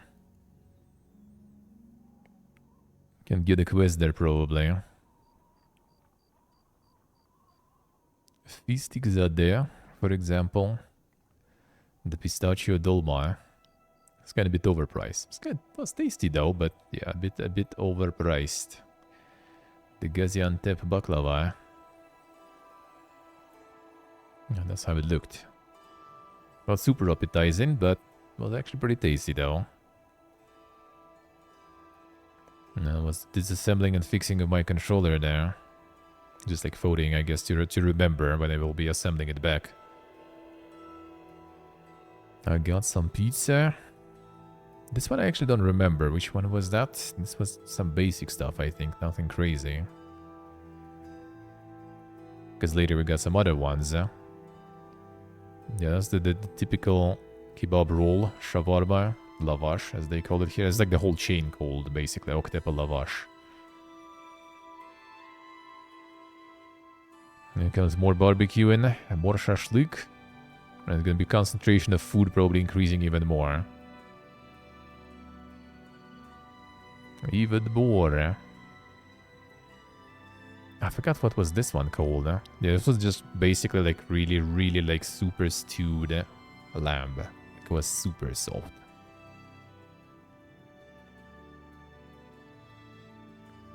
And more noodles. I tried to get some like croissants at home there.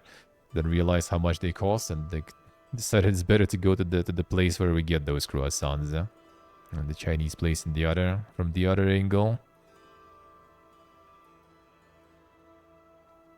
Here you can get like the tea ceremony if you want.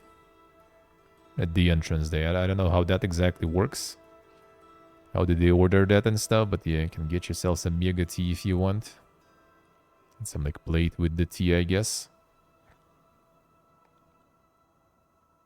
A bit more snow.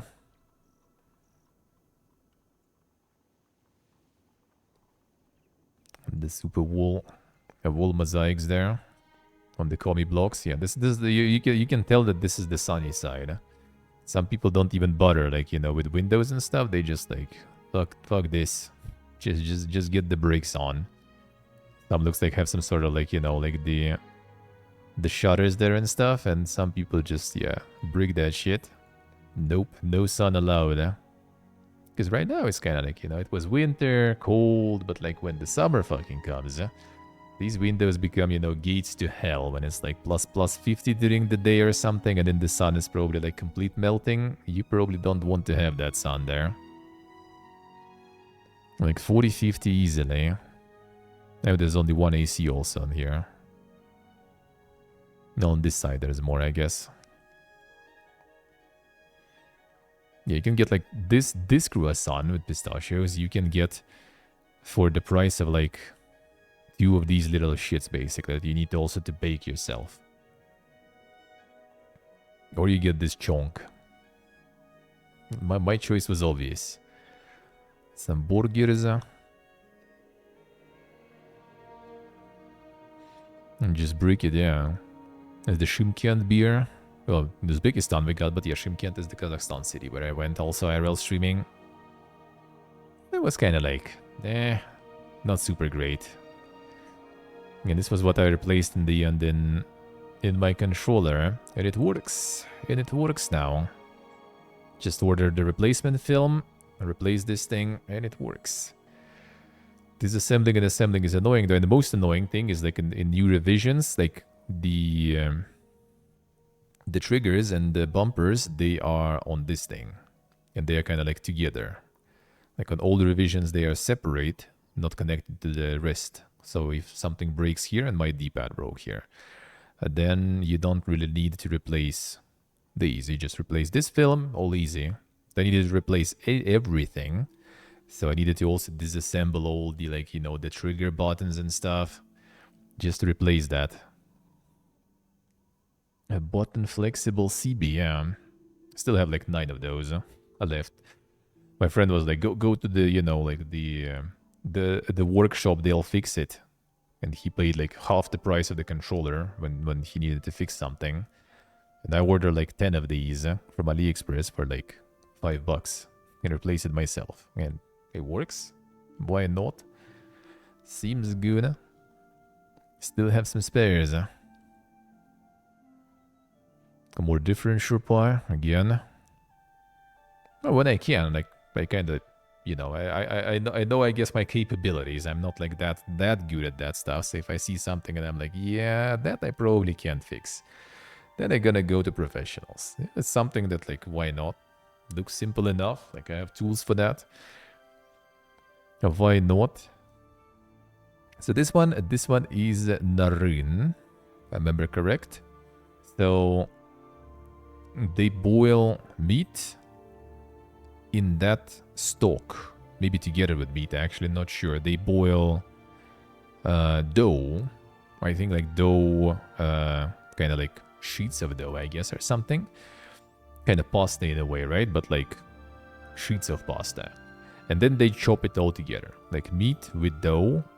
This is like the mix of dough and meat. Kind of noodles with meat in the end. And some stock on the side also. So you kind of like, you know, like pour the stock on it and eat it like this. With some chunky like horse and sausage on top of that and a bunch of onion all over the place. It was actually pretty nice. That was actually, I only ate once properly though. That was a good dish. Oh, this is the place, yeah, the menu photo there. This is the place I went on stream. I'll show that one probably because that was quite something there. Yeah, the Hadra Medita Tomla. It's one of my viewers here actually recommended. It was actually good. I managed to find some things that we haven't tried in other places. Like the porridge, for example, Halim. Well, that one. Not looking very appetizing, tell you that, but boy, it is good. Like, holy shit. It's porridge with meat. Like, wheat one, I think. Just the wheat one. It was super good. Like, they have the similar one in Armenia also. We're gonna go eat that one on my day off, probably.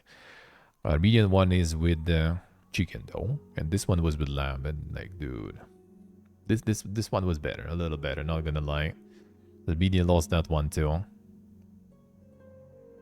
Yeah, this is when you get the tea with lemon in Uzbekistan. So, prepare. Only if you like lemon. I like it, though. Yeah, this is like the assortit is called. So you have like this, like the chunks of like lamb here. You have a soup, the sausage with liver also. You have cabbage roll. You have minced kebab there. This dalma, I think, in grape leaves. And I guess that's it. So we just kind of got like this for two of us, and that was enough. You just try a whole bunch of different meat dishes. So that I think is a very nice one, really. And everything was good. I don't remember something that was like better in Uzbekistan, honestly.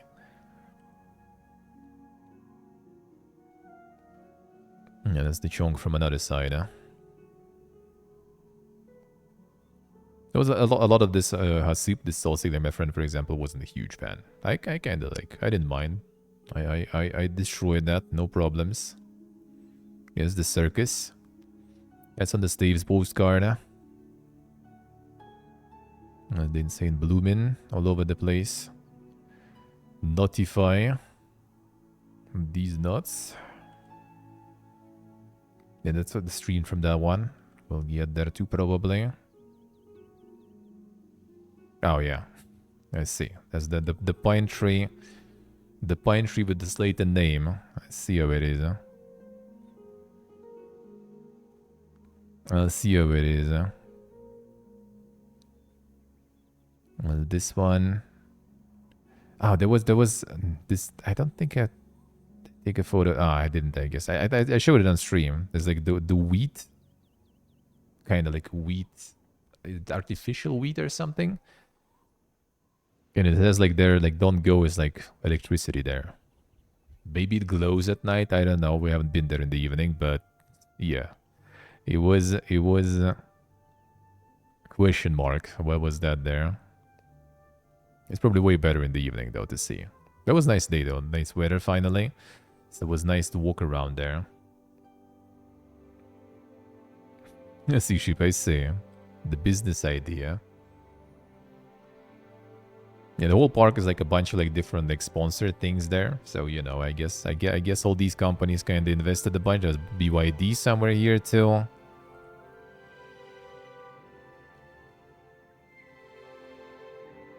The Gigachad rabbit or hare, whatever.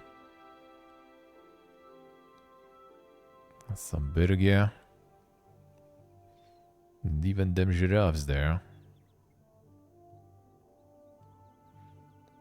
Yeah, so the Engelberg there also as the sponsor, I guess, with a bunch of like Dr. Disrespects they're jumping. As the Turkish place. So they all didn't like didn't eat kunefe in the end. Well, I was kind of like in the end was like, you know what, I'll eat that stuff and I will be in Turkey at some point because I kind of want to. So we'll get there. Yeah, it's like the glass for Iran. It's all cold. It's very cold, and actually pretty nice though. Very very refreshing that way. The glass is cold. Iran is cold. Everything's cold. Some Turkish coffee with some lukum. I'm not sure actually the English proper name for that stuff. It was like some of their soup. I don't think it's like some sort of like well-known soup or something. I forgot the name now, but I was kind of trying to check and I didn't really find anything specific. So it's not like some sort of like, you know, crazy dank dish there. Just some good soup. And yeah, this was the, oh man, how could I forget this one though? The innards basically. So like lungs, heart, liver, all that kind of stuff. Man, I forgot the name of that one. Kakarich, I think, right? Well, haggis, yeah, I guess closer for you, but yeah, it's called kakarich, I think, if I remember correct. Kakarich in Turkish. So yeah, it's like it just like served as like this like sort of big sandwich there. It was actually really nice. I did like. I mean, I don't mind, you know, like all this like awful whatever, right? Like all the innards and everything. I kind of don't mind it if it's cooked well. I like it. There's a lot of dishes in all these countries where something is made out of them, and they all pretty much good. Like Armenia has the one that is called tjvzik, for example. That stuff is also really nice. We kind of need to find good one though, because like in one place we got it and it was just like tomato sauce only. Like there was like almost nothing in, barely anything in. It's called tjvzik. It's kind of supposed to be kind of this. Somehow it's supposed to be the sound of like, you know, like the fat crackling, whatever, right on the pan. Not sure if it exactly sounds like it, but yeah. It sounds more like some like saw, you know, like sawing something. But yeah, it is called tjvzik. And it's basically also like liver, lungs, a bunch of that stuff, just kind of like fried, sometimes with a little bit of tomato.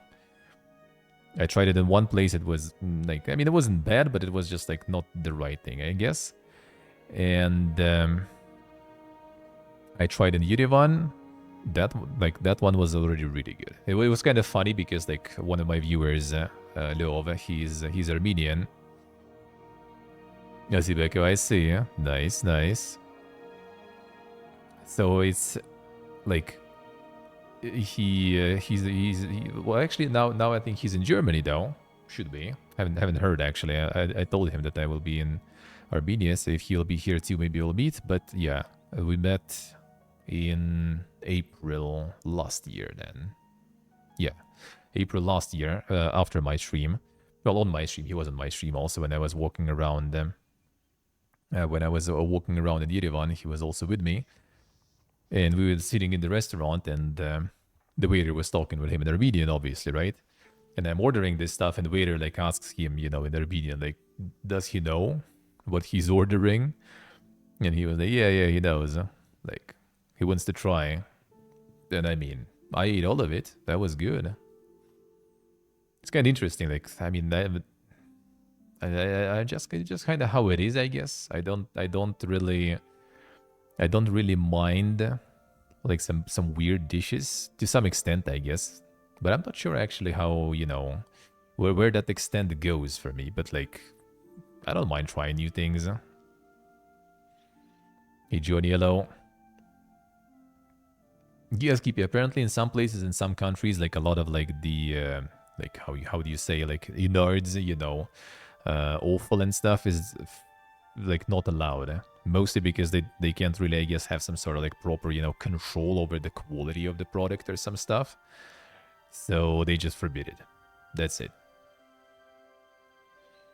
And yeah, the sheep long, I see. Escargot. Escargot I tried. That's not too bad, actually. That's alright. So yeah, it's kind of like... all this stuff I don't really mind. I like it. I like it. And SIM cards. This is just the beginning, man. Like there will be a photo, I think, of what I have now, though, with SIM cards. After the IRL streaming galore, like this is lame stuff, dude. My deck builder is going ham. Do you tell them apart? On the other sides, you can see. The problem is that, you know, in post-Soviet space, there is a lot of ISPs that were all over the place, right? And after 2022, some of them like rebranded, but some of them remain sort of the same. So I have like, for example, I think 3 SIM cards of Beeline of different countries. And when you need to use one of them, and they get all mixed up, and the logo is the same in every country, that becomes a little annoying though. But thankfully, mostly my main SIM cards are different, like ISPs, so it's kind of easier to tell apart most of the time. The stomach, like the cow stomach, for example, they use here in Armenia when they cook the soup, the hash here. The interesting part, like in Uzbekistan, they also have kind of hash, and that form factor of hash I like, because it's actually like full-fledged soup. The Armenia is just like, it's like liquid aspic. It's like, and it's served with everything. So you have this like, you know, like huge bone in there. You have all this like cow stomach there also in big chunks. And a bunch of those like, you know, like that is not even awful. Like you can't even eat it. I tried this like cow stomach and everything. No, it's not stomach. It's like, I don't remember like the English name for that. Like the organ that's supposed to digest the grass, I think, and stuff, right? This kind of like weird texture one. Like you can't even eat that. Like you chew it like the bubble gum sorta, but you can't even like eat it really. You just like spit it, I guess, because it's like you can't eat that shit. It's not like it's not tasty or something. It's just like weird. Let's see, Steve. I see. Yeah. Then it's that one. Yeah. Like it's hard to eat it. Like you can chew it, but hard to eat it. That's why like Armenian hash, for example, I don't like because of that. Because like, well, I mean, depends on the place, I guess. But if somewhere they just serve you like clean stock and then you like get some lavash and just like break it in there, then fine. But like the way where we were, it was authentic and stuff, and you have all these like, you know, like pieces and everything all over the place. It's just not convenient to eat that way. And I was the only person who ate the whole plate because everyone else just kind of like tried it and was like, yeah, that's nice. I'm done. I'm done for today.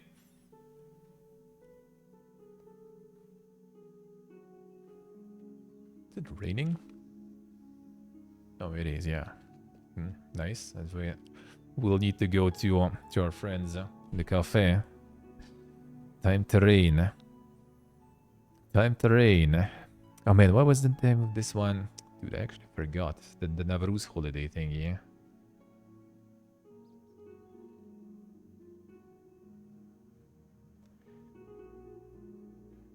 That was...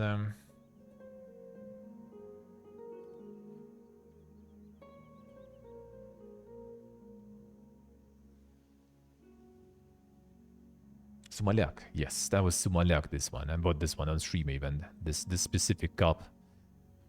He did this is Sumalak. So it's like it's germinated wheat that was like cooked for a long time in the vat, basically.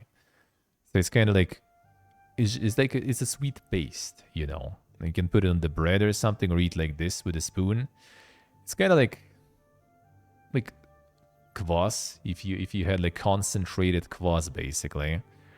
MKHPLO, but like sweet, you know, with still a little bit of this like kind of like sourness from like kind of like, you know, like the bread concentrate, but sweet. Can't really eat it Yeah, might be actually probably similar to it, sheep. Actually, could be. It's very like special. Like not something I would repeat probably. Hey Orpheus, hello.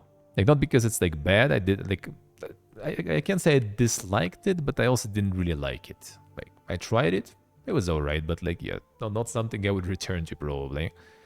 Not at least in these amounts too. Like a little bit could be alright just to, you know, like to taste it, but like the whole cup of it, at least it was cheap though. Agnieta, hello. So like Navrouz holiday, they all eat this. So I bought some, tried it, ate it. And it's like the street they have there in Tashkent also with a bunch of like cafes, stores and everything. Made it like pedestrian only now, I think. Even though some cars are there, but I think mostly it is pedestrian only now. No, and this one we went to the Korean restaurant there. So you have like this like the set of different snacks there and stuff.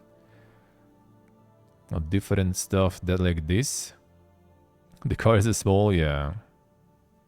Yeah, it's mostly like Chevrolets, a whole bunch of them. They have a manufacturing building Chevrolets in Uzbekistan, so it's like the most popular car in the country. And like Spark, Cobalt probably there. This one is already in like Malibu or something. Malibu, I think in the Chinese market though, not sure. And other than Chevrolets like BYDs and stuff, like electric Chinese cars mostly. He quote me. The beer is good. Like Sarbast is really good. The Volts, actually no. Like the only electric ones are the Chinese ones. So mostly BYDs. In Tajikistan it was mostly Ion, which for me Ion is like NC Soft MMO, dude. You know, that's the only Ion I know, but apparently it's also car brand in China, looks like. Yeah, Sarbast is really nice beer. Yeah, so we got some, I think it was this one, I think it was Yukidan soup. It was nice. Like there is a lot of Koreans in Central Asia, in Uzbekistan in particular, because of Soviet Union shenanigans. There's a lot of people moved there without their consent. And yeah, there's a lot of like, you know, overlap and mix in the cultures, sorta. So like the Korean culture and Korean cuisine and stuff is all over the place in Uzbekistan. A lot of Uzbek people go to Korea also to work and stuff. So yeah, I can like want to try some Korean cuisine, you can find there, no problems. Quite authentic too. There was tteokbokki with some seafood. And the tteokbokki thingies. These things are tricky to eat with chopsticks, dude. I tell you that. Like they're like really slippery and they're really bouncy. Like it is really, you know, my skill level I guess is not that good maybe or something to consume those properly. But it is kind of tricky to eat them. Not gonna lie. The chopstick master skills, yeah. Yeah, you can. I mean, I did. It was tricky, but I did. Well, that's the old postcards that I also sent to people. Some people already did get them arrive from 1980. Postcards. Tashkent from 1980. You and the most when I started the stream actually. And it's after a stream, so the streaming part started, so that's where I probably was taking way less photos already. Well, yeah, the international stuff. Can't go wrong with that shit. And all the blooming trees. It's like in our neighborhood. Oh yeah, that's the dang tree that kind of blooms from right from the branches. Because I mean, why not, I guess. From the bark. Why have, you know, the leaves and everything just bloom like this. That's it. And the mutant tree. There was a bunch of them also around.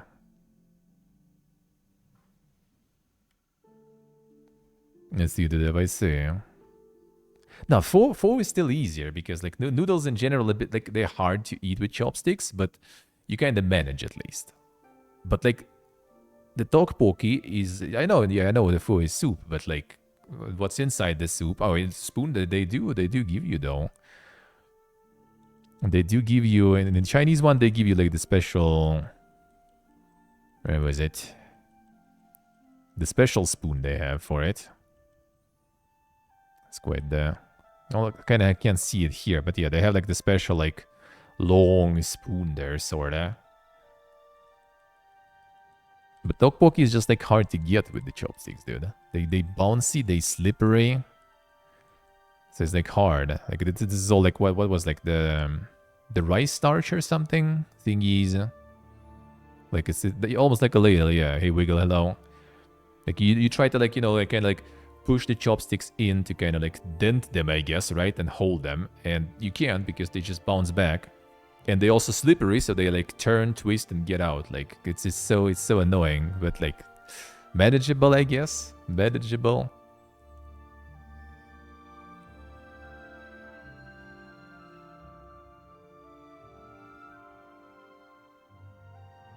And the thick with the chopsticks. Well, I guess with chopsticks you eat everything from it and then just, you know, chug it. That sounds good. Yeah, these trees were really nice. There's a lot of these trees. I'm not super, you know, not a big expert on these, so I'm not sure which one is exactly this, but that was beautiful.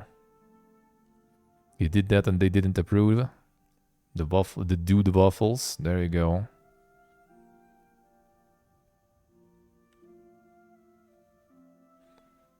Oh, that's like the local, yeah, that's the local KFC sorta. So like they have two different chains. Oh no, actually no, wait a second. No, there's the chef burger. Okay, they're the local burgers there. There's the local burgers we got with like some. They really love KFC style chicken in Uzbekistan. Anyway, like you go outside, there's some sort of like, you know, like a random street joint, and it says like KFC on it. We know. And sometimes like in kind of like Russian, you know, like pronunciation. So like KFC, you know, like not exactly just like 3 letters, but you know, the pronunciation of that. And the dink murals there. There's the kids from Cyberpunk when you like when you're drawing adults, but then kind of, you know, like make it smaller and put it in smaller bodies, I guess. Yeah, that's like the usual like the street joint, dude. There's guma with the liver, chiburek, the good old stolsig in the dough, and that is kind of looking like guma but with potato inside. So this with liver, and there's the potato one in. So I usually get like for me and my friend 2 and 2 of these, and all that is like less than $2 basically. And that's like a good solid meal for one time, you know. And like with the good old chiburek, man. That's different types of samsa with different, I don't remember which one's which here, but yeah, I think like one was like with the meat, one with potato, and one with some herbs, I think, like with greens. Yeah, this is hash in Uzbekistan. It is also like super thick, fatty stock, but they give you like some, you know, croutons and stuff with it. In Armenia, they give you like dried lavash to put in also. But it also already with like some like spices and stuff in, and it's just like, it's better. I don't know. It's like, it's better as a separate dish. You can just like eat it and it's good.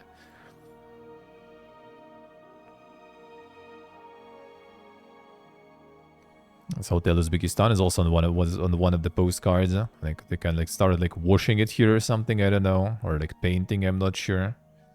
The gradient there, sorta weird one though, not finished one.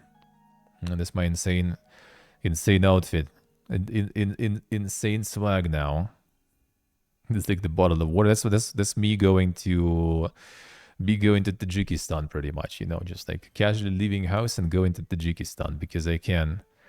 The fishing vest is insane, dude. I'm telling you, man. Like all the airways hate me now.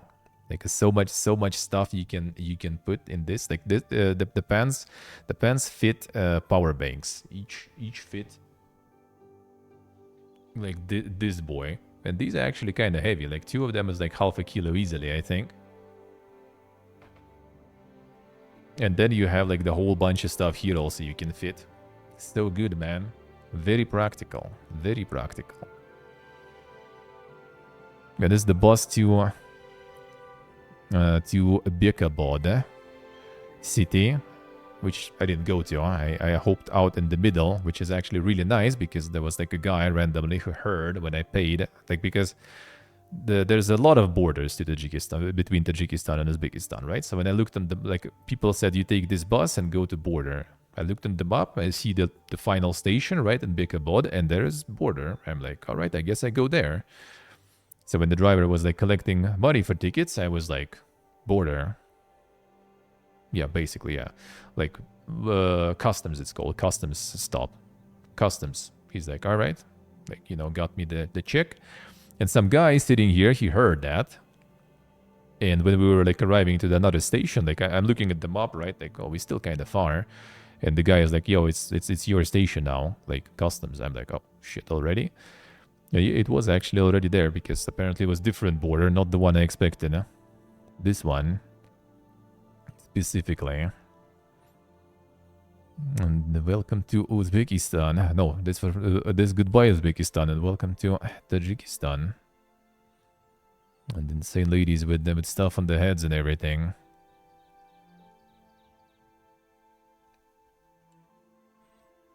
Oh yeah. Where is the experts? Where is the experts? Can't translate. I tried. I kind of have an idea, but like not really. Shows this one is it Zade or something? Some Zade levым пасом, правым пасом, ровней с часом. It's kind of like is it like, you know, like something about the not like takeover, you know, beach hill or something like that. Not sure. Where's the experts? Yeah, it was like there's a lot of like European trucks and everything that I guess already, you know, way past their time in Europe, so they just kind of like sell them basically to the Asia. So there's a bunch of them. There's a bunch of them around. Not just the Asia, like in Armenia and Georgia, also a bunch of them. So they just kind of like selling all those like old used trucks, I guess. Yeah, this was the hotel in Khujand, Tajikistan. This one was like 35 bucks, man. That was expensive. That was expensive, especially considering where you going, really. That's your utilization. I see. Thank you. Sometimes in the left, sometimes in the right. All right. What the rest says, though? Ah, okay. Chasem Yada. Ah, I see. All right. Was the Rovnis Chasem, though? How does this one do? What does this one mean? I see. Interesting. All right. And the insane toilet there. And yeah, this was the Hujand Fortress. This was so good, man. This place was so good. This place was insanely good. This wasn't the stream. Yeah, it's also sometimes alright. Yeah, the glorious leader. Like, dude, like I just like, you know, on stream I kind of didn't want sometimes to you know, kind of like focus attention on that, but like, dude, especially in the museum and everything, when there's like those epic fresks from the past, and then there's also the fresk, you know, with the glorious leader and stuff, and you just kind of like, dude, man, why?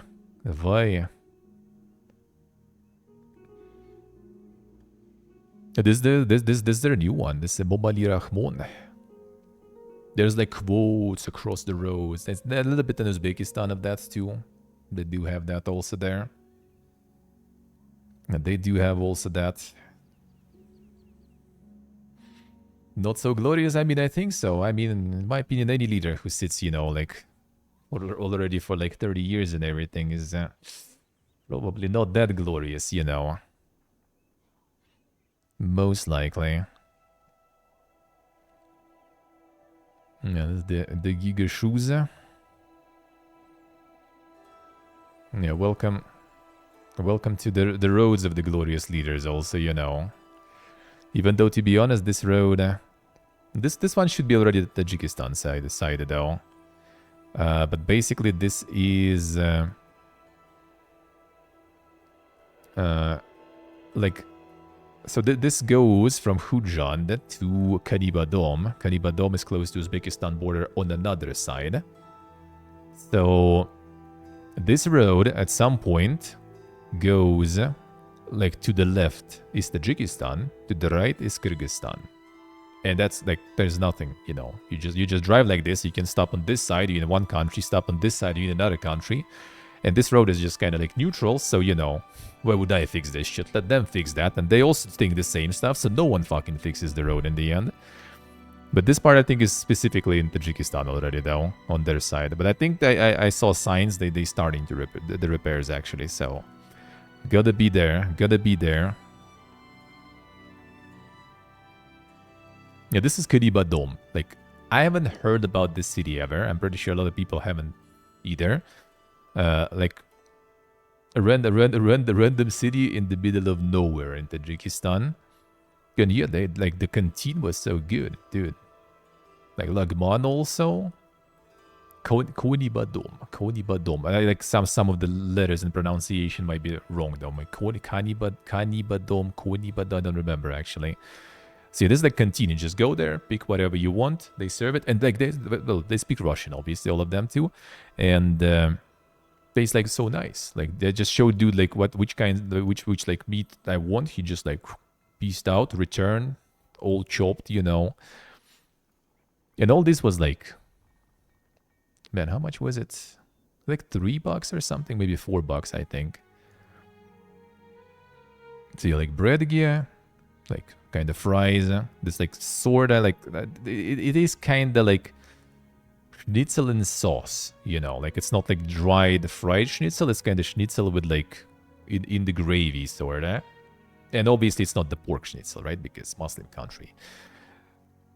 So yeah, it was really good, and tea obviously also.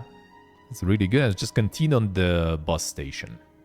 I just kind of like, the driver was basically like the shared taxi, right? So I'm leaving regular taxi. I didn't leave the regular taxi. I arrived to the bus stop in Khujand, and like the door already opens for me, and they're like, yo, where? Border? I'm like, yeah, let me like pay the driver. 1 second, guys. We'll figure it out. So like pay the driver. I'm leaving the car. There's already a whole bunch of the taxi drivers on me.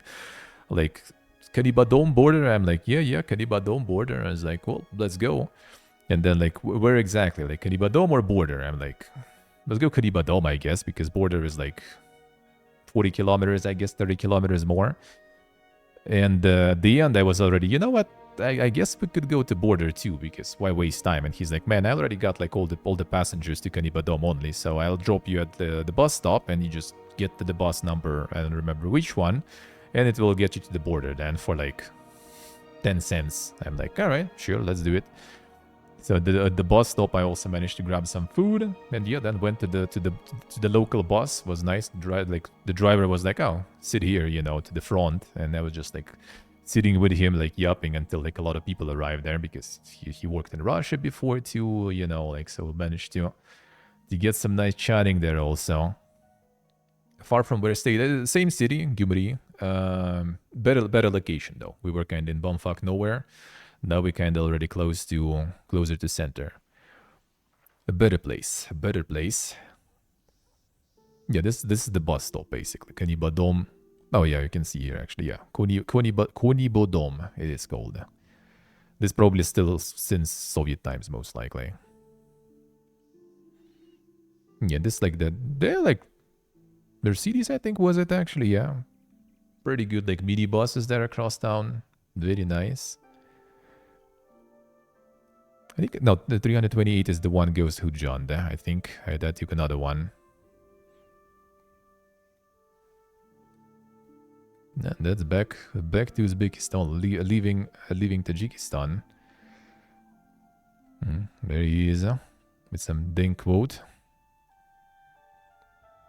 Yeah, this is basically they speak Farsi, so like MKHP can understand, but he can't read because they use Cyrillic letters for Farsi.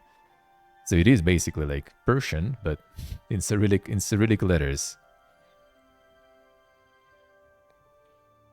Yeah, this the Hudayar Khan Palace. That is Kokand, actually.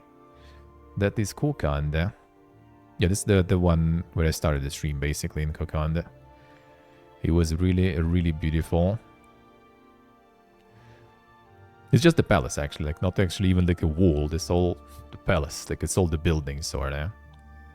Vaseline, there you go. It was environmental storytelling in my hotel in Fergana. Yeah, this was $7, $7 room there.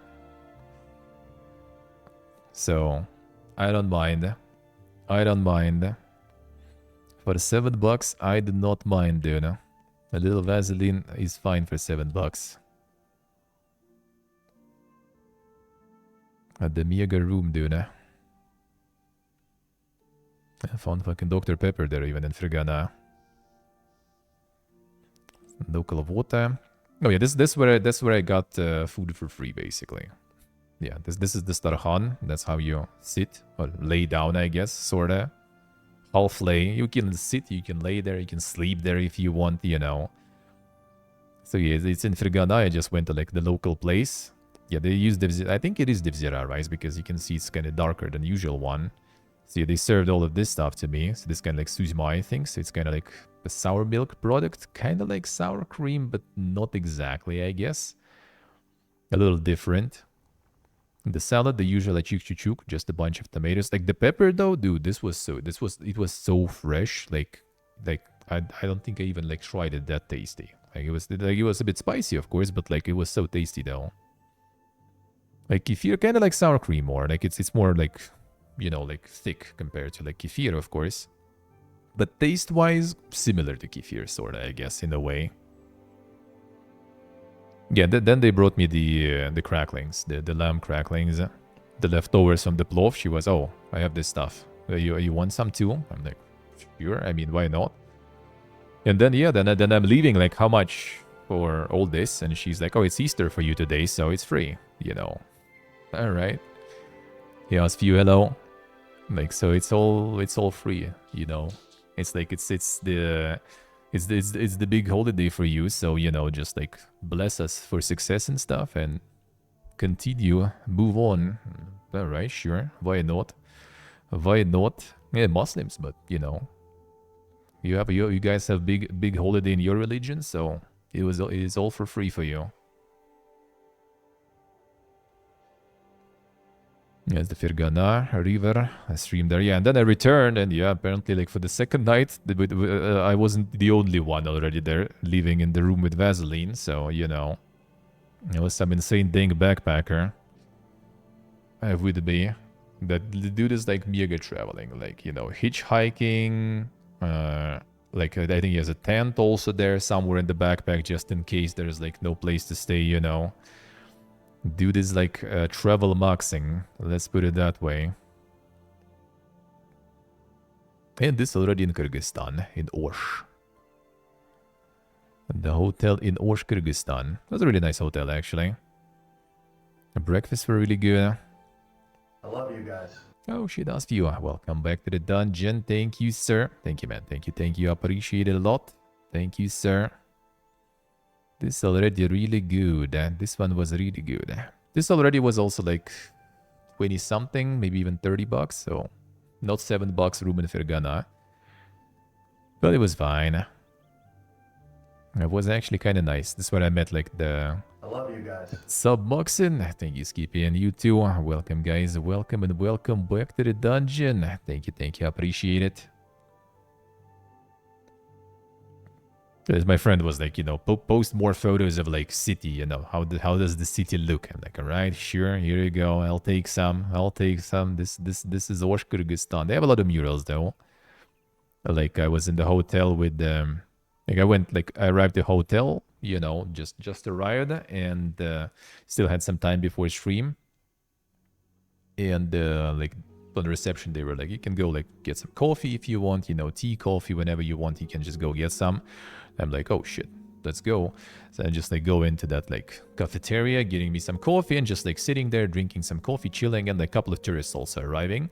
Like, hello, hello. They just like sitting on the table next to me and also getting some coffee and starting, you know, like planning the route, like lady and a guy starting to planning the route. They have like a book, you know, like phones. They like building the route and stuff, which murals they need to visit and everything. And then they were like, you know, like, oh, there's this restaurant we need to visit. Like, it's in my book. I need to check. It's called Tsarsky Dvor. And I'm like sitting there, like, you know, just drinking coffee nearby, you know, kind of overhearing like a little, right, of that. And they trying to find that restaurant, and like they can't, like they can't type that stuff. They can't, you know, find it in Google Maps and stuff. And I'm like, you know, guys, I like overheard a little, like need some help, you know. I know Russian, I can help you. So just like found them that restaurant there. Yeah, just like started, you know, talking like casually about stuff and everything. And the guy apparently was going also to Uzbekistan next day, and I'm returning to Uzbekistan also from there. And I'm like, you know, can go with me. I have the app for taxi and everything. You know, he didn't have that shit. I have the app for taxi locally. I already like been through this border. I know how things work. Like, can go with me. And he's like, oh, I don't know. I was thinking like to go later a little. You go in the morning. And then in the evening already after the stream, like, you know, like knock on the door. He's like, oh, sorry. I like ask on the reception your room. Like, yeah, let's go together tomorrow. And like, all right, sure, let's go. So like met, and then the next day also was like on breakfast, met with them. Also we were like chatting. There was like another lady who works in this like German program where like the senior people going to like developing countries and everything, and like use their proficiency, you know, when they're retired and stuff already, to help those countries develop, basically, you know. So there was like some old German lady like helping Kyrgyzstan basically, or to develop like tourism and everything. It was like complaining that no one knows English, like even like the minister of tourism doesn't know English and stuff. So it was kind of interesting, you know, interesting experience hanging out there with people. There's a fountain there, but not working. There's like some insane statue alley there. Yeah, it's all in Kyrgyzstan. Just observing the traffic there. Yeah, like was just taking a shitload of photos for my friend, basically.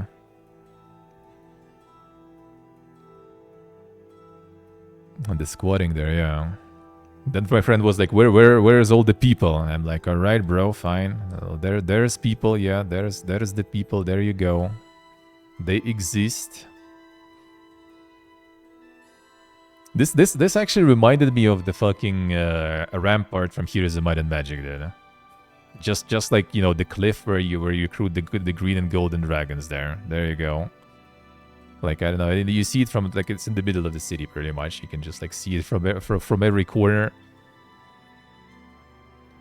See us, USC. I can check the VOD. I want to catch up with that a little.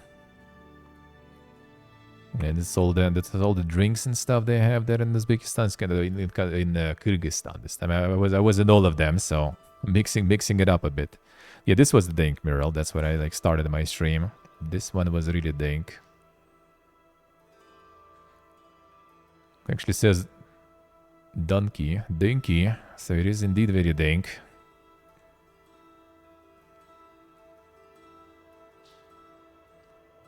Yeah, the mega breakfast.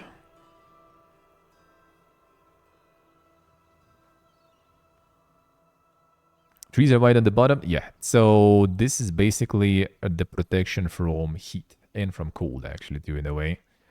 So they do paint it with it's chalk pretty much. Like, it's not exactly paint. It's kind of chalk, like, you know, chalk mixture, I guess. They do it in many countries, really. And like multiple different applications, mostly like from sun, because like in these countries it can get quite like, they don't pay them usually higher, because like usually there is like, you know, the leaves and stuff that cover with shadow this part of the tree, but like wherever the sun kind of goes, they paint those.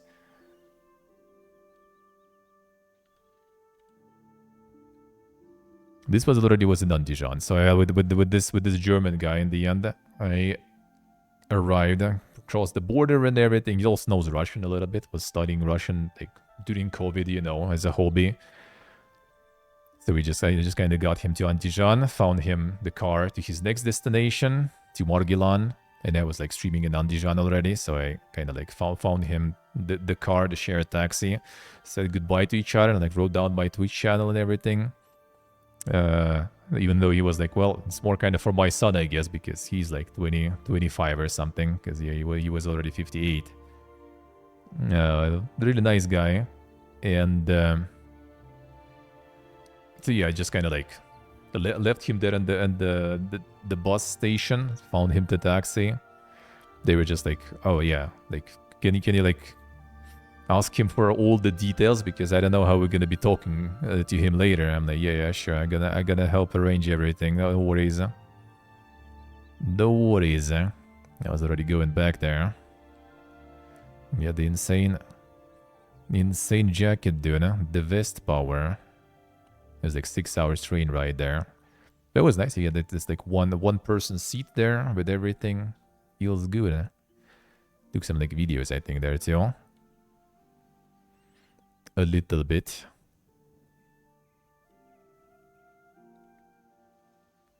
Got some rainbows there too.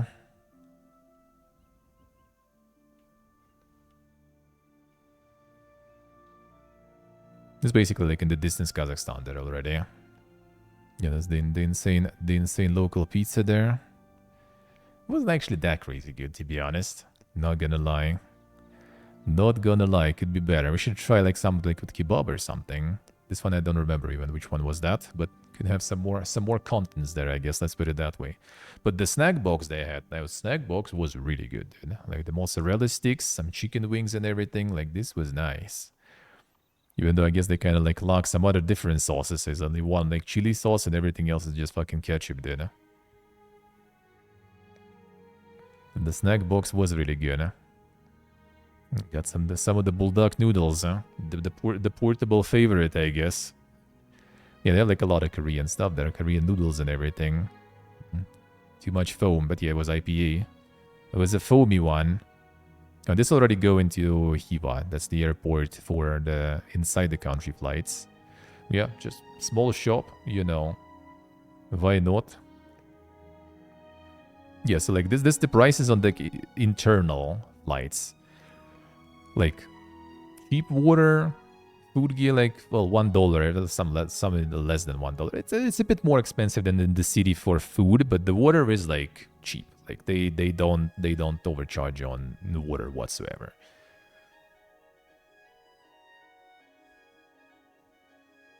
On international flights, it's still prices are crazy though. International flights prices are still too high.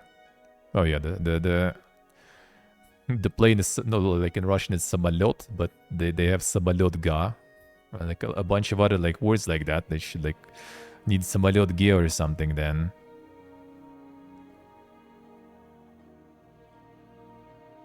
Urgench International Airport. So you go to Urgench, and from Urgench you already can get to Hiva, this place, where I streamed. So it's like a lot. I do have some photos that my friend dropped me, but I don't know if I will have time though for that too much. We'll see. True, Ox are true. Yeah, so this is basically like their local type of like mod in Hiva. They use the noodles with, I think it was like the dill juice or something, to paint it sorta, and it has like this like taste also a little like different compared to other noodles. That's kind of nice. I wouldn't say it was something super special, but it was nice. Now this stuff was interesting though. So it's dumplings with egg. So they pour the egg in, close it. As the white I always like sour cream. Well, not exactly sour cream. It's like the local stuff. I think like Suzma or something. But you know, some dairy product basically. So they kind of like pour the egg in and then boil them. They cook them somehow. It was actually kind of, it's like imagine like omelet but like inside the dumpling, I guess. And it's a really thin dumpling and stuff too. It was interesting. That's like the local Hiva specialty. And this was like, it's not Chiburiek, it's called something else there, but technically it is Chiburiek though. And it's like the best I ever had. Like this shit was really good. Like this was amazing. Like, there was a lot of meat there, a lot of juice and everything. It was so good. There's gonna be even more food concentration now because like the last days, and when I was streaming, I basically stream, right? And my phone is kind of busy with chat and everything. So whenever I take photos, it's usually when I'm kind of like done, you know, streaming, and that's when like eating stuff. And there's not much already sightseeing going on. Oh, or the spider, like in Hiva, for example. That wasn't the Black Widow though. Black Widow, not really. They have those there, even though it's called Karakurt there. That was some random one. That was some random one, but we still were all kind of like Monka is. As the Hiva at night from our hotel. So you literally, like your hotel is literally like in the middle of the ancient fortress. So you go outside and you like, you know, on the streets of Aladdin in a way. You could see in the VOD. As the train we took also was like 6 hours, I think. Also a train from Hiva to Bukhara. And 4 hours, maybe even 5. 4 hours for sure. 4.5 maybe was this. Just desert. Just nothing. No internet, nothing also during that time. It just like emptiness. And then we're right to Bukhara. And we got, there was like a whole story. Like we got like the boutique hotel Uncle Kolya, for example. You know. And we just kind of like went there. And apparently there was no spots whatsoever. Like it was overbooked, basically. Я потом закрою. Ключи там в двери? Sure, I закрою. Alright, so my friend already going. I'm gonna be a bit late. We have to go into cafe with friends today. So I'm just gonna go need to close the door after him. And because we have only one set of keys yet. And yeah, then I'm gonna need to finish with this and also go there. So we still have time though. Оставь здесь лучше, я возьму. Ну да, точно, окей. Alright. So yeah, like, and basically we're at the Kolya and he was overbooked, Uncle Kolya. And he's like, alright guys, I'm gonna find you different place for the same price and everything, you know. Like, and it's like 10 p.m. We're like, well, I mean, sure, what else we gonna do? Let's go. So he found us like some mega dank hotel that was just like being like built, sorta. This like their like canteen area, I guess. And yeah, like the owner made us like some dinner, not for free though, but considering it was 10 p.m. it was super windy and everything, and the dinner was really good actually. Like, not for the price, but it was really nice. Yeah, and this is the room. So like this was still like kind of like covered in film yet. It was new. Everything smells new. Everything new. There's like there's gonna be like not the AC, but kind of like the vent thing. Like the AC is on the roof, and it's gonna be pumping the cold air through like the vents here. So like everything new, everything just built, everything just prepared, and we just got there like for 2 nights for $40 or something. Yeah, and he was just like this Uncle Kolya with the owner was like, oh man, again, brought someone else to me. Like, bro, all right, fine guys, sure. How much we're supposed to pay? 40? All right, 40 it is, with breakfast and everything. And yeah, breakfast was also like, the dude basically, he speaks Farsi also, he mentioned, so I assume he's Tajik, with Russian citizenship. He fought in Afghanistan war, right, in Soviet times. Living in Uzbekistan, but in general he lives and works in Thailand. So like dude is like fucking everywhere. And in kind of like hospitality, so business pretty much, right, and like hotels and stuff in Thailand. And like you can say like this is pretty much like eggs. This is like omelette. Like I don't know how he does all that. Like it looks cool. It tastes good. It's really nice. Like that was really good breakfast, man. Probably the best one. Yeah, that's kind of like the hotel. Supposed to get like some like he basically like, and he says like I want to just kind of like finish building all this like this business and stuff, and then I'm just gonna like probably like sell it and peace out from here. Like I'm not enjoying here. Let's put it that way. This already from Bukhara to Samarkand. Got like the Dink bus with some TVs and everything. Got us some food there also. Very nice. And this was a Bukhara guest house, Samarkand guest house. So you have also like the tapchan here. You can just like lay or sit, chill, go there, you know. So like, owners live there. Owners like live there. They cook you breakfast and everything too. And there's like a bunch of room. I didn't take photos of that room. I don't think my friend either.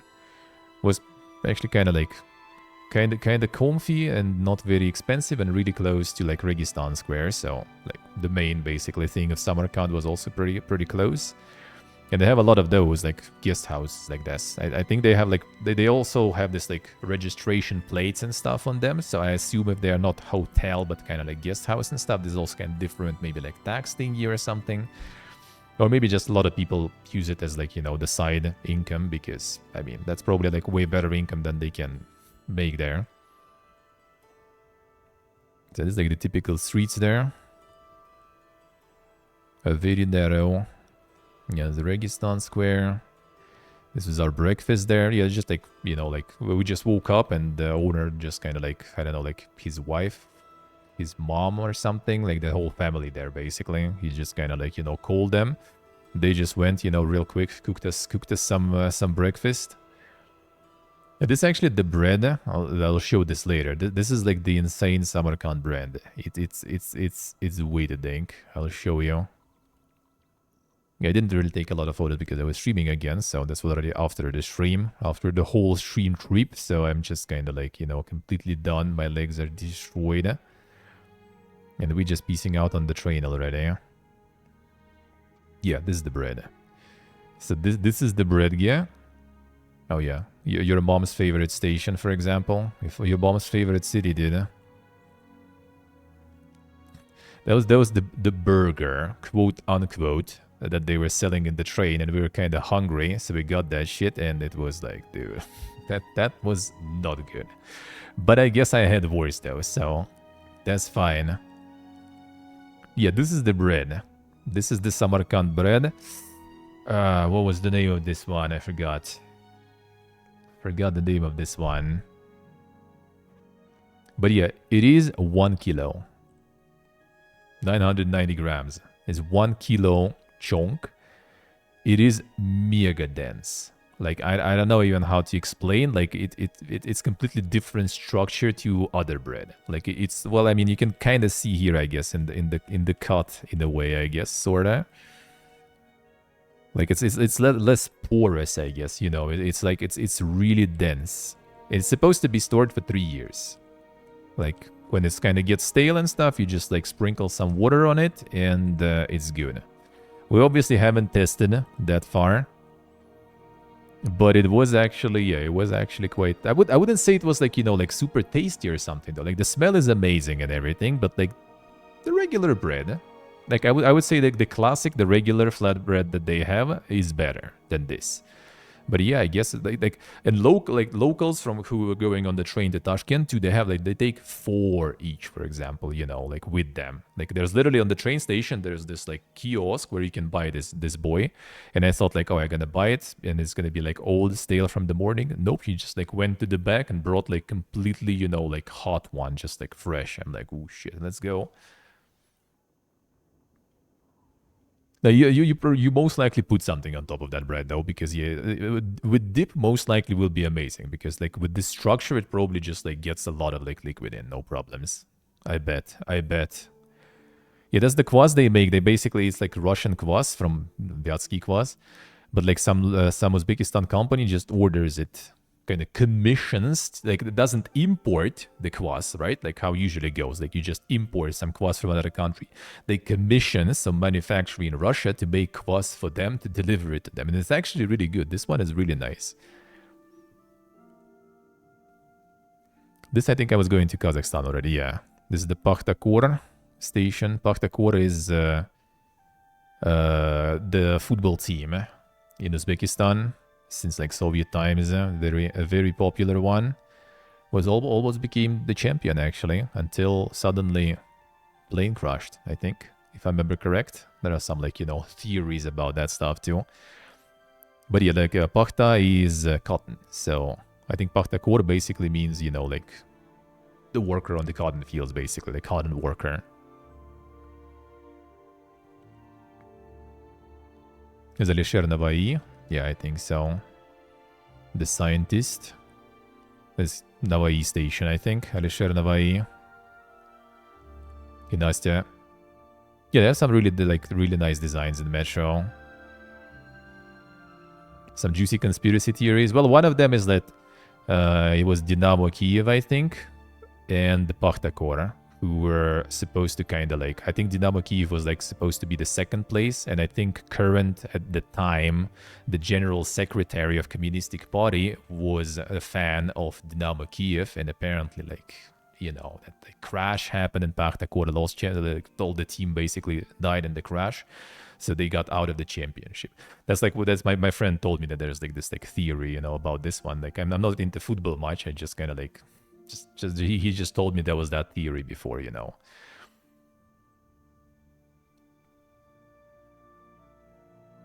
This one was the last one, I think, right? Chorsu Bazaar, yeah. This is the Chorsu, this is the Bazaar station, metro station, and they have this some sort of like, I don't know what is this fucking sci-fi stuff they're going. Yeah, it's like this is the regular bus you just take to Kazakhstan border. Just the city bus, just scan the thing. There's a kid, that was a different kid, I think, though, who was kind of like working as the controller pretty much, you know, just checking if everyone like scanned their card and everything. And they don't take cash anymore, only cards. So a lot of people, there was like one lady, everyone was just giving her, you know, cash, and she was just kind of like scanning for everyone her bank card, because the transport card you can only scan once, you can do it multiple times, bank card you can scan multiple times. And it's like 10 cents basically, the 15 cents I think or something, the trip. And then, yeah, then you just go out of the bus and there you go, there's Kazakhstan there already. Just walk to the border, there it is. Kaplanbek checkpoint. Again, like between the countries, it's like a fiesta there. And it already was like the end of the stream pretty much in Shymkent, the Shymkala fortress. Some like photo session there going. It was also pretty nice. Fortress, pretty nice stream. At the water. Alex Sarayagash. White Dolphin. Who Alex? Like, dude, Sarayagash is the city though, in actually on the border pretty much with Uzbekistan and Kazakhstan. Yeah, the Akmeshit. So like in like in Russian, for example, Mechet is mosque, and in Kazakh is Meshit. So, but Ak is white, so it just means white mosque basically, nothing to do with shit, you know. But yeah. What was in Uzbekistan actually for mosque though? How could I forget? Already forgot, dude. Just left recently, already forgot. Yeah, this is like I was just like staying here waiting for the shared taxi. I was waiting for a while, and I think he actually even like, it wasn't even like 4 of us passengers. I think he managed to get in 5 in the end. Like, we were waiting for a while, and then it's like a last spot, and there's 2 guys arriving. And he's like, well, guys, you're probably going to be waiting here for a long time if you don't try to pack yourself in the car right now. Because it was already like 10 p.m. or something. Obviously, like, buses and everything already don't go there. Only shared taxis, and like the later it gets, the harder it will be to get the shared one. Or you will need to pay for the full car. Which, I mean, like, one spot was 4,000... And how much is it nowadays in like $8, $9 or something like that pretty much. So like you would need to pay like 40, 50 bucks.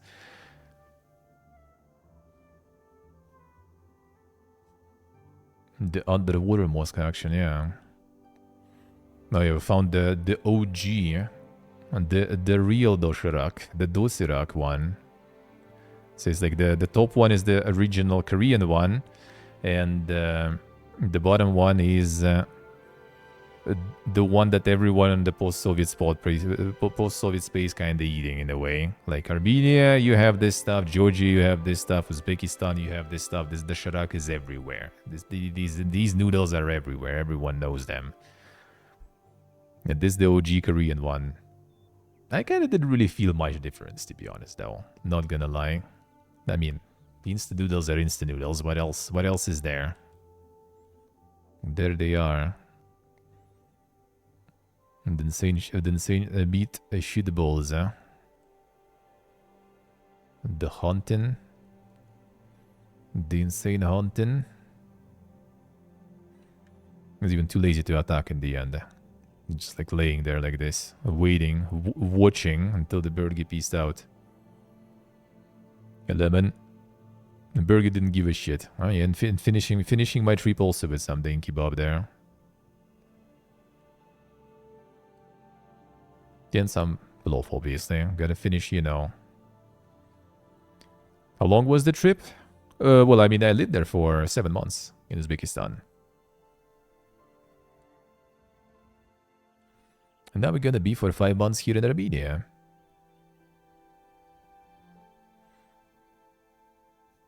I see super, right? Now more Monte.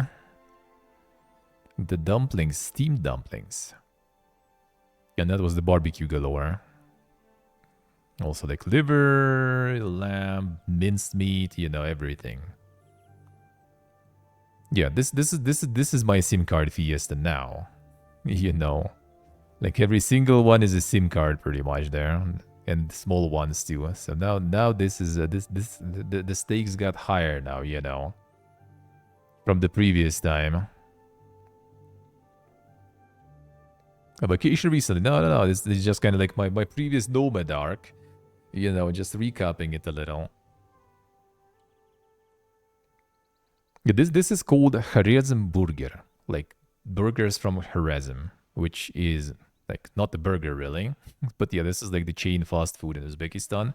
Really fast and everything is just kind of this like pita just stuffed with meat. That's it. And some sauce on top of that. Very fast, very cheap, very good. Not exactly burger, but I'll take this. I'll take this. Yeah, get some tea, get some of this, some sauce, done. Very fast.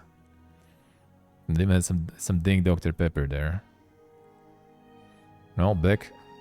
Uzbekistan Airways food, yeah. Well, I kind of remembered about too late already. Was going through it to photo that.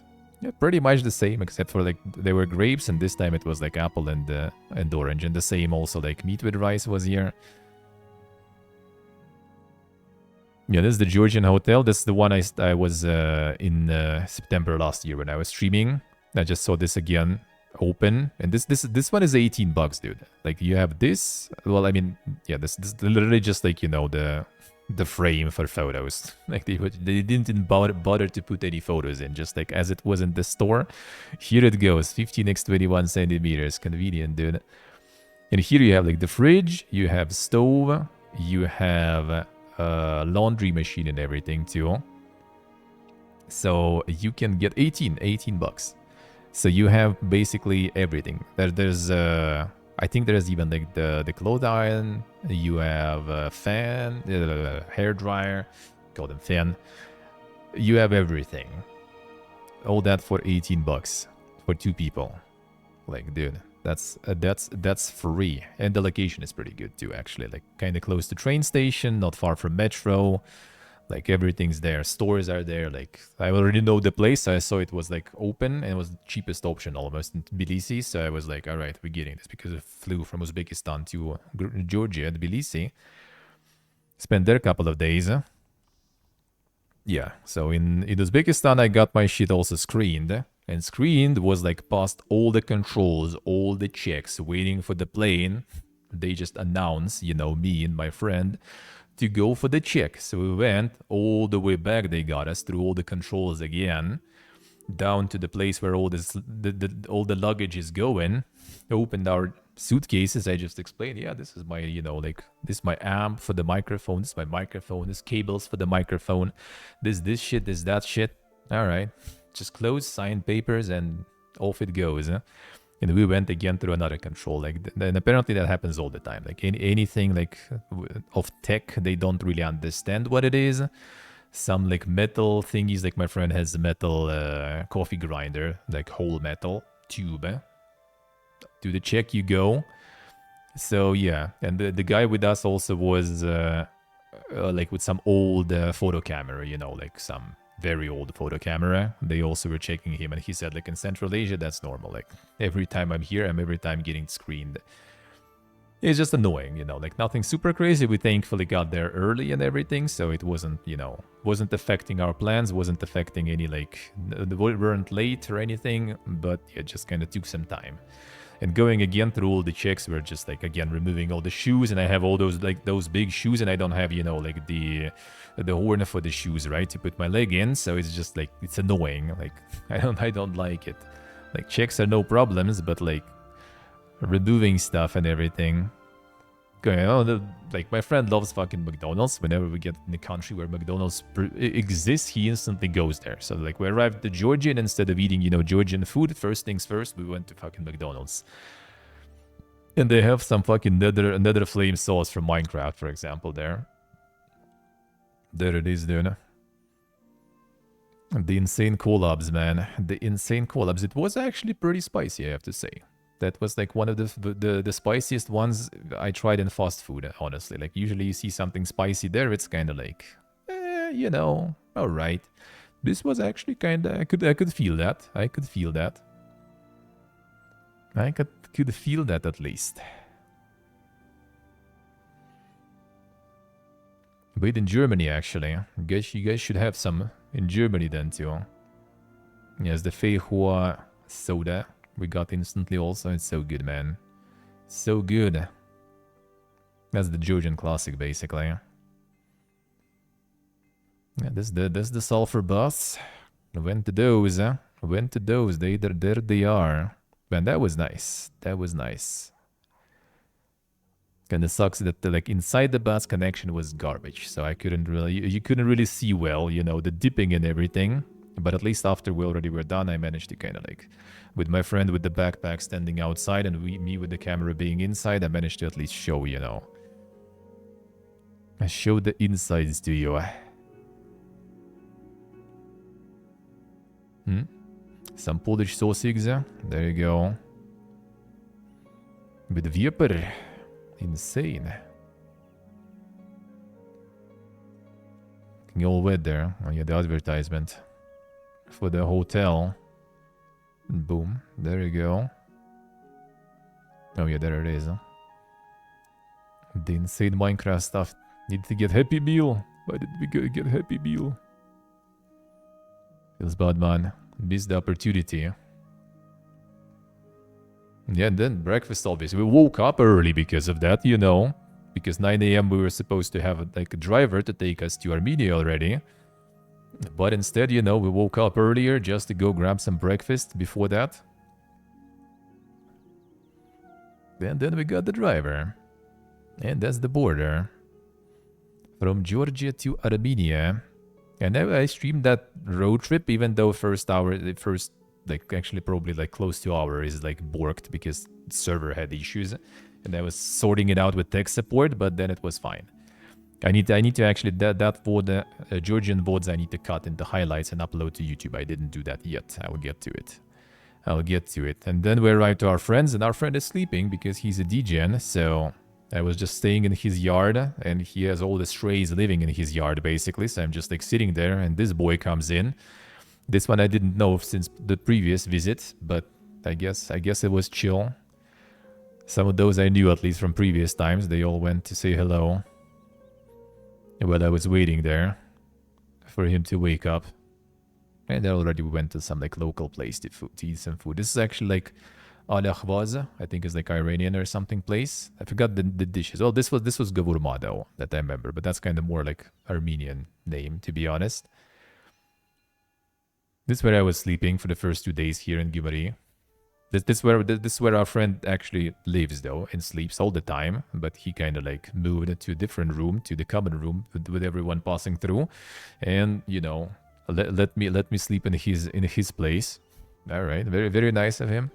I mean, it was alright. My other friend was like sleeping like this, for example, in the corridor because, you know, this is the relicant life, you know, the people who pieced out from Russia. That's the life of the typical, you know, expat, I guess. Well, that's the house owner. He's gonna be living with us actually. Like they're moving out of this house in June, so he's gonna join us here actually. Gonna be our third person here in this house, together with his bird too also. I didn't even notice it first. The bird. I think when Dorksel mentioned that, I realized that there's fucking birds sitting there. I didn't even realize. I just moved in the common room. Like it was like 8 a.m. or something. Like I'm waking up already. He's just going to bed pretty much. No, yeah, welcome to Giberia again. Yeah, the advertisement for the sunflower seeds. Hell yeah, man. A lot of it, quite a lot of it there. Do like the sunflower seeds, eh? Yeah, instantly going for the ostry soup, which is translated as spicy. Kinda spicy though. Not gonna lie, lamajo obviously too. The flatbread with some minced meat and stuff in. That's Hobie. That's also cat living in, well, not in, but well, on our friend's yard, I guess. Also, I just hope he's not gonna drag all those trays from his current yard to our yard here, because our landlord probably not gonna fucking enjoy it. Let's put it that way. Yeah, that's there. That's environmental storytelling too, I guess. The Todd Howard right there. He needs a dog? No, he's fine. He's just kind of like, you know, after winter and everything, they kind of, you know, like shaved some of the, you know, like the dirt. Like his long, you know, winter fur got all the dirt and stuff in, and it all gets, you know, into the rock that you only can kind of cut out basically. So yeah, just a stray kitty running around. I mean, it's surviving with all the dogs around, so this kitty is, you know, can show everyone, man.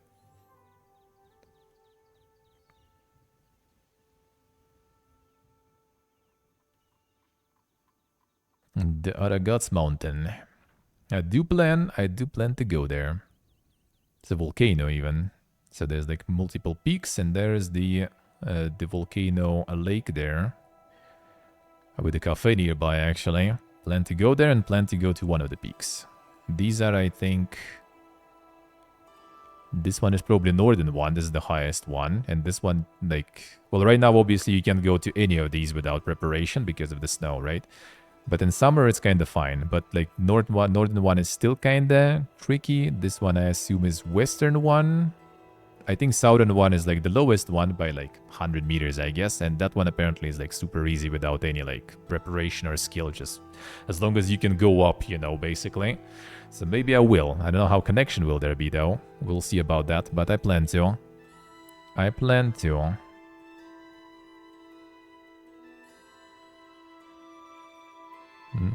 Spezi here. The Germans invading, man. Germans invading. The Kronbacher. Well, Isfahan glass. That's Iranian one, right? Is it? Was it your city, DMK, actually? You guys make some glass there. No, I'm mixing it up. I'm mixing it up.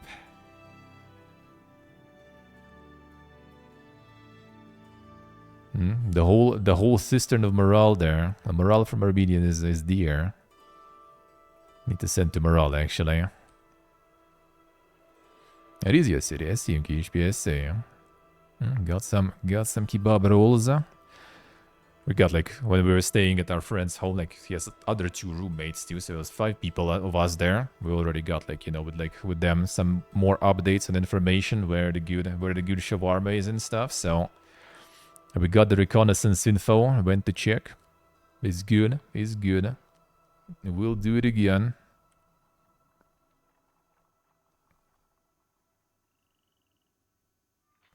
And, like, a lot of different monuments and stuff around there. Yeah, this are like in winter, I don't even know. Like, my friend who left back home again, right? Because it's too cold in winter, he probably would be suffering here because like there's so many like yeah, just like why not? We just have this hole. You can't even close it or anything. So in winter there's just a cold air, I guess. Why not? There is the spezi was being consumed. Oh yeah, Rishta. It's kind of like the local doodles thingies. It's actually pretty cool. I haven't tried them before last time we were here. I like it. It's nice. That's in cooked form with some sausages and stuff. The hobo version. The hobo pasta. Kind of like tastes like, you know, like some like cooked bread or some like pastry, you know. I don't know, hard to explain. But it has its own taste, you know. It's not like the kind of like the pasta that is like, you know, empty sort of. It actually has its own taste. Yeah, like the Bukhara photos. Alright, 1 second. I gotta go close actually, my friend. Alright.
Oh, the food, yeah. Well, let's get to the house tour part then.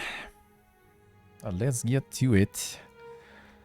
Yep, that is... Well, I mean, I do have some photos also from, like, the... That my friend linked to me. The quality is worse, though, because he was, like, sending to, like, Telegram and stuff.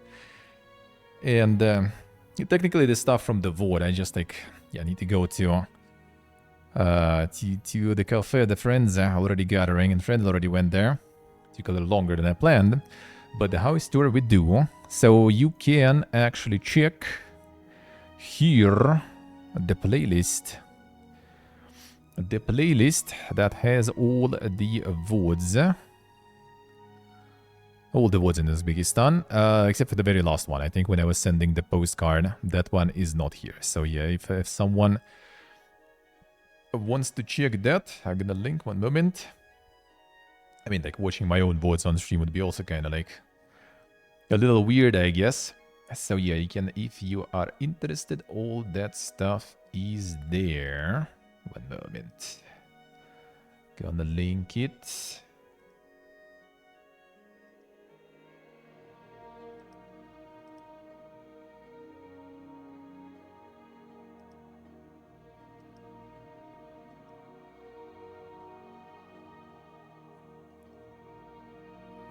Do it. It actually starts with the apartment tour in Uzbekistan actually also. There you go. Boom. So yeah, if you are interested, there's playlists for all this stuff. Playlist for Georgia. This one is the one I linked is for Uzbekistan specifically, but there is playlist for Georgia. There is playlist for Armenia, our first visit and stuff. So yeah, I do have all that kind of organized there. See, if you're interested, there's a whole bunch of stuff really to watch. A whole bunch of stuff. So yeah, can check it out. Can check it out because yeah, a lot of photos from the places like Samarkand, Bukhara. Like there's like not a lot of photos because I was streaming mostly, right? So I didn't take those photos. Those places are really cool. So I do. If you're interested, you can check them in the VODs. There's VODs for all the for all those places. Well, the interesting stuff kind of starts, I guess. Like it's like mostly street food and everything. Yeah, like Navruz Park. So here already my new setup, already all the setup ready, and some more interesting places. And what else was interesting? You know, basically, kind of like the long ones are good. Even though like some of these are basically when I'm grabbing the fast food and stuff, it's also just me yapping at the PC mostly. So yeah, you can see like especially these like Khujand, Kokand, Fergana, like different cities, all these places I traveled. So Tajikistan, Kyrgyzstan, Kazakhstan, Uzbekistan. So all that is here. Actually, from the bottom to the top, the best stuff, kind of concentrated already mostly. So you can check if you're interested. That would be kind of weird yet to watch on stream. And yeah, let's get the house tour real quick before I go and join my friends. I should start even earlier. I just kind of didn't. I mean, it's nice to just yup, you know, reminisce on the travels. Is good. Is good. I should do it some more. All right, 1 second. I'm just gonna start it all up. Start my setup for that. Real quick. Real quick. And we get the house tour going.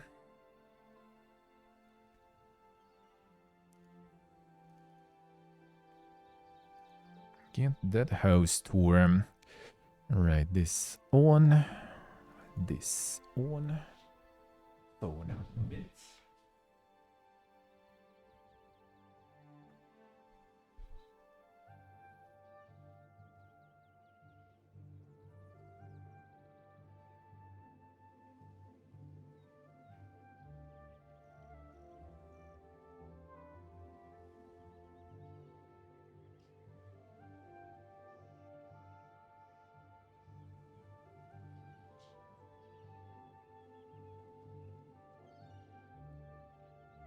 Right, camera.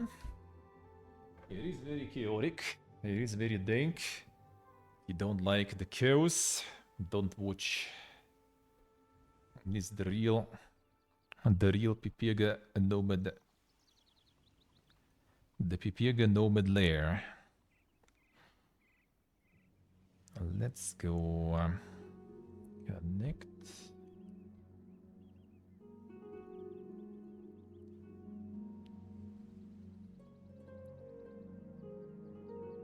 Connect. I can connect because I didn't turn it on.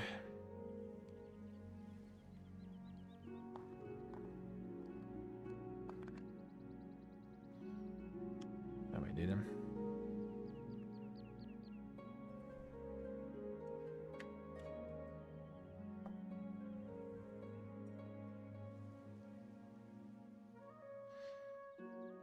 Can you please find? There we go. Took some time. Alright, let's go. Connection successful. Live stream.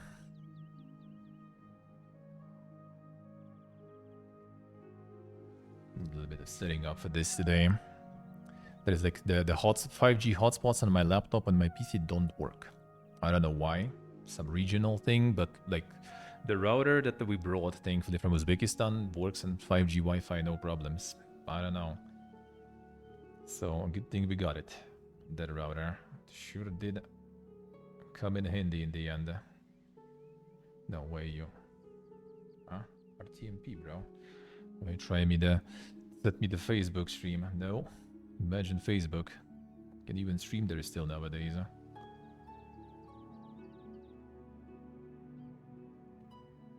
Alright, let's see. Connect. Connected. Alright. Media, network stream.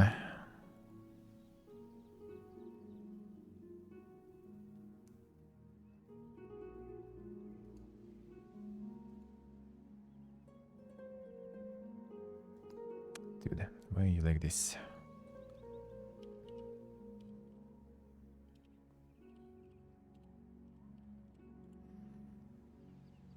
One, 3, 1.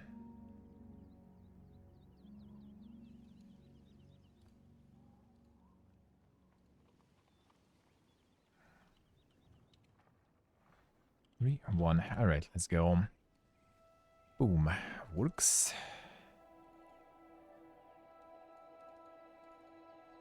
Works. All right, let's go. At the room tour, home tour, house tour even.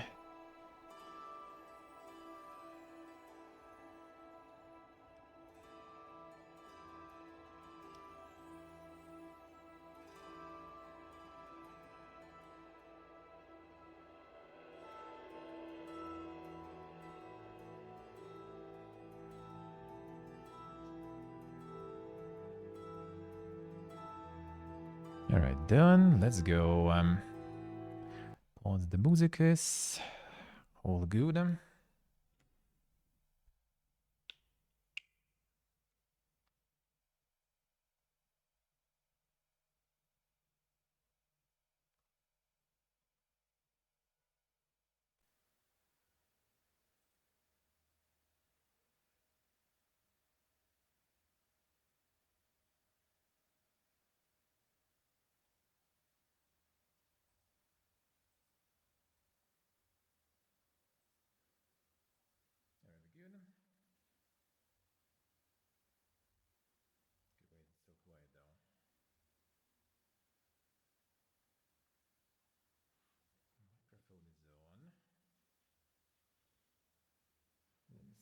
Volume probably. I can hear the echo now here.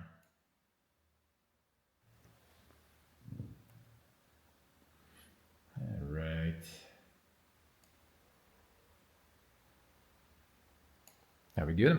Can you hear me? All good? I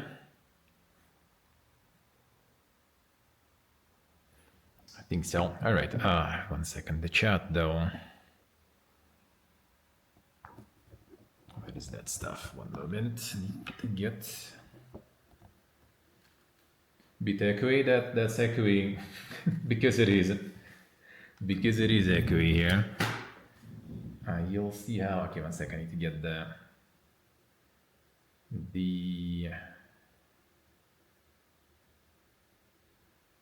PLC bar from Power Immersion. Yeah. Okay, get out. 1 second. I just need the chat.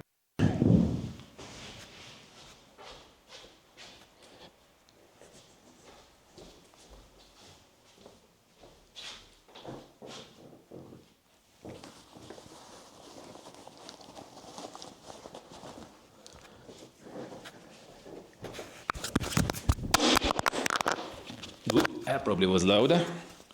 Sorry.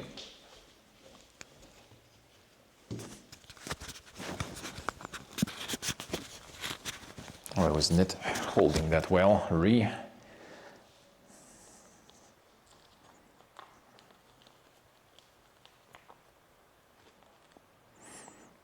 Alright, 1 moment, just gonna put the chat on so I can read while walking around, because there is a lot of walking around, I guess, kinda.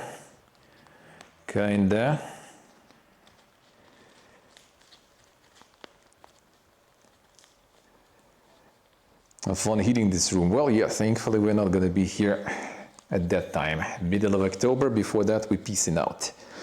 It probably will be already in need of a little bit of heating though, not gonna lie. All right, we're good. I think so. Let's go.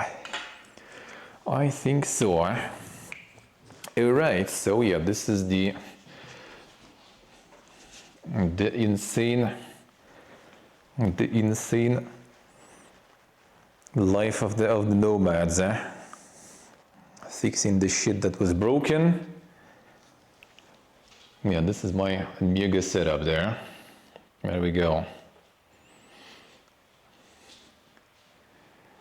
And the lump in the face, you know, all that fun stuff. All that fun stuff. And that was the monitor for all the shows when we needed to do simultaneous react. Before that I wasn't even using this monitor. Now I kinda need. Yeah, and this is how everything's still stored. This is gonna be my bed. This is the inflated mattress, which is already deflated mattress, I guess. We need to re-inflate it every once in a while. This will be my bedgear when the third guy will join us. Okay, so for now my bedgear is there. For now I sleep here, and I mean this is like, you know, this is the destined room, because there's my little dungeon here. Got a bit of a dungeon. There you go.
Alright, not sure. Not my IP, gonna DDoS me. Monka is...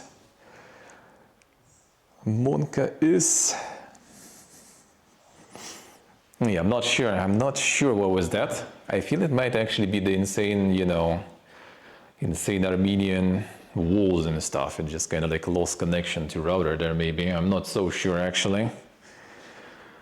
Not so sure, but yeah, as you can see, no wardrobes, nothing. Literally nothing. There was like a table here, small one that my friend yanked to work. And there is nothing else here, nowhere to store stuff. You see this, like this dungeon, so our friend who will be living here, he checked it out. And you see this is entrance, this is dungeon, this is lights. So in the evening, when he was here, I'm just kind of like going in here, you know, like to turn the lights on, and then like turning them on, and I'm realizing that, like, you know, I'm like standing like this, and it's open. In the darkness, I didn't even notice. Like open, and this thing was like in, so it doesn't, you know, close. That was a closey one.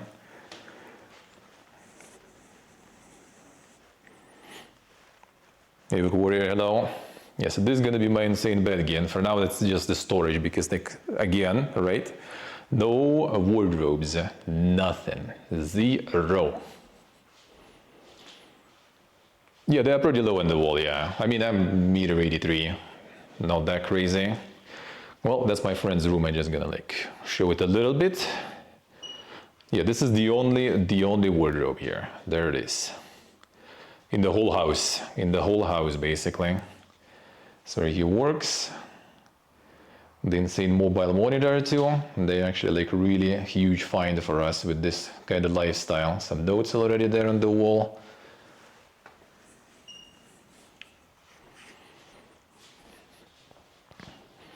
Yeah, this is the mega corridor. Like Armenians love this shit, like some sort of entry like corridor where you're supposed to gather, I guess, or something. Like it's basically usually written as a room when you like, you know, want to rent, but like which room? How is that a room, man? And this is the PPG router that is just on for the this camera basically at the moment, pretty much. That's the actual router, and there's all the cables insanely going in already as usual. The classic. Yeah, it's a room now basically. Yeah. Well, I mean, you can actually get this one, this couch. You can go in and get into the bed mode, sure. But like, who's gonna be sleeping here? Like, all the rooms go to this corridor. You want to go to the kitchen, you go to this corridor. You want to go outside, you go to this corridor. You want to go to the bathroom, you go to this corridor. Like, how is this a room? Yeah, no doors, nothing, yeah. And like, you see the light there? You probably do, right? Like you see light coming through the cracks and around the door, basically. So yeah, it's gonna be very nice insulation in the window in the winter. In the winter, it's gonna be very insulated. Well, at least the chairs and stuff are here. That's good. Huh? Well, there's the key you see there. Even the kitchen, man, there is not enough space in the kitchen. Like a lot of things already like filled with some like plates and everything and a bunch of other shit. So we had like troubles even putting our stuff in. Barely. Like usually you have kind of other. Usually you have other thing, you know. You have some other things. Like you have like problem like too much space. Like in previous place, for example, there was a lot of place. Like this space, holy shit. This other way around. Yeah, there's a TV. I don't know why is it here even. Who needs that? But I guess. Well, yeah, there is the boiler. There is my coffee stuff. That's the laundry machine.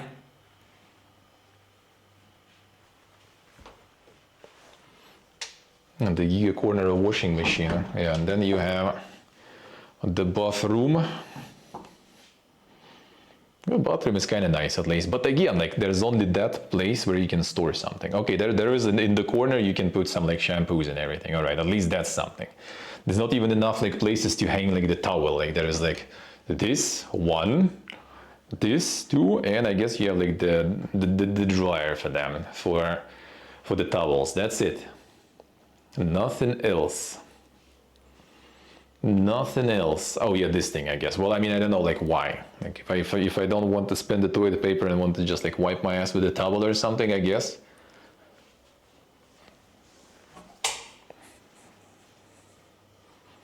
Only room with doors. Well, I mean, small rooms also have doors at least.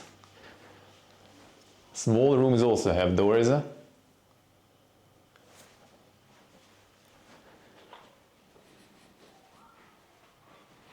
Can fit in the shower there, yeah. Yeah, so I will be living here pretty much, like this in the corner, when the third guy will arrive. I accepted that sacrifice just so we already get the house, you know, because other options could be kind of dog. And this one is kind of nice. The price is all right, and you know the place, the location is all right. In general, everything's all right. Yeah, there are doors here. It's also doors, like you know, just in the name. There's echo, as you can hear. And I'm like sitting like when the degeneracy gonna start soon, right? And the friend's birthday, I'm like, yo guys, you can't really, you know, come here because I will be sitting here streaming and I see everything, you know. I see that corridor, I see the kitchen, I see who goes to the toilet. I see everyone who goes from like this room, everyone who goes from here. I'm like in the middle of everything then. Not using 40% of the place? Yeah, I mean, there is nothing to use though. Where's my wardrobes and stuff, man? Where is this shit? Very echoey. I mean, you can hear it, right? You can hear the echo. Like you can't hear it really on stream that well because like my microphone is right in my face. So it's kind of, there's also like the noise cancellation and stuff. So it's not too bad, but here you already hear it. Here with this microphone, I think you can hear the echo really well. Some curtains, yeah, probably. I mean, I need to set up something here, you know, to get the corner a little more private. It's also because everyone, well, not everyone, but like the guy who will be living here, he's the one that the DJ with the bird. Like when I wake up, he goes to sleep, you know. When I wake up, he goes to sleep. So it's gonna be interesting. It's gonna be interesting. But the heating actually is good. Like the radiators are really nice. The boiler is really good, actually working pretty nice. So like for the middle of October, it will be fine. For like the deep winter, if it will be really cold, it will be really bad probably. Even the vacuum is insane. Fucking battery vacuum. The wireless. I guess you have some here also to store something, I guess. At least something. Well, we'll see. Well, the third guy will arrive. Maybe he'll bring some furniture from his previous place because they're moving from the previous house. Like the owners want to sell it, I think, or something. So they're gonna be moving next month, like 10th of June or something. I think he's moving to us. So I hope he maybe will bring something. How's the temperature? During the day goes up to +20, but during night is like +3. So at night, actually, usually I do turn the heating on for like 35 degrees or something, because kind of cold. Like the legs feel it the most, like the feet. When you walk, you can feel the cold floors. Oh, AC, there's no ACs. I do hope the summer will be fine though. Like Gyumri in general is nice because it's in the mountains, kind of high up, like 1,500, even more, I think, right? So it's kind of all right. The problem is there is no like draft here, you know, because like how windows are placed and everything, there is like, you don't feel the air moving, especially like here in my corner. So we'll see. Hope it will be fine. In previous apartment it was fine, but in previous apartment we arrived in August. Even in September we were in apartments, so we didn't catch the summer. As long as nights are fine. Like I don't really care about like streaming is okay in terms of like temperature. I can handle it, but like nights, I kind of do not sleep very good when it's hot. I don't like it. Not to mention that I will need to kind of sleep naked, and I will be in the room in the middle of everything. So I mean, boys be boys though. So I guess I think they don't mind, but still. Stored in dungeon, not sure. Actually, when I put the camera there, I think the camera, that's when the connection died. So it's Armenian mega houses, dude, with the volcano too. So it's not really good for signal. Not really good for signal. Not just like a bunch of stuff stored, like the construction things. That like they basically repaired everything, rebuilt everything recently. It's all fresh, it's all new, which is nice. And yeah, pretty much like leftovers are down there in the basement. So yeah, it's gonna be dink, man. It's gonna be dink. But it's nice. The echo is like, it's not even the echo, but the fact that I'm in the middle of everything just yapping. So like my friend is fine with that though, who's with us currently. Another one said he's also fine, but we'll see, because basically I'm waking up, he goes to bed. Like few hours passes, I start the stream, start yapping, he's sleeping there. So I hope he will be fine with that. My friend did go down the basement. I didn't, because like my friend is kind of like Ella-sized, and I'm, you know, kind of like not very, so it's not very convenient to go down here, you know. Bird gonna be annoying? Oh, bird I don't mind really. Like it's not really that. Ooh, there's a big Spudermando. Holy shit! No, if you saw him, that was a big one. No, not super big, but kinda. Come out. We're gonna be friends. I need to actually go to the corridor more often, because we've seen some ants there. Maybe you eat some ants for us? That would be good. That would be nice. He's not holding, you need to kind of put that thing in there.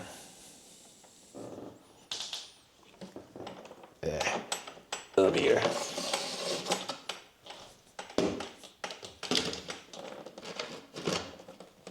Still kind of not the most convenient thing.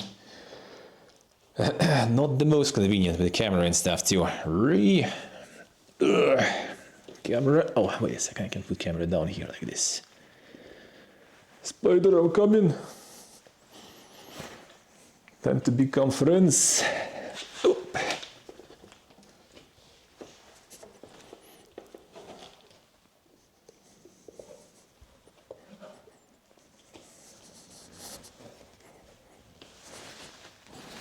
Let's see. Oh. Hello. The insane lurking man. Let's go. Whoop. Off you go. And there's so much spider web though. Holy shit. The hello. Let's see.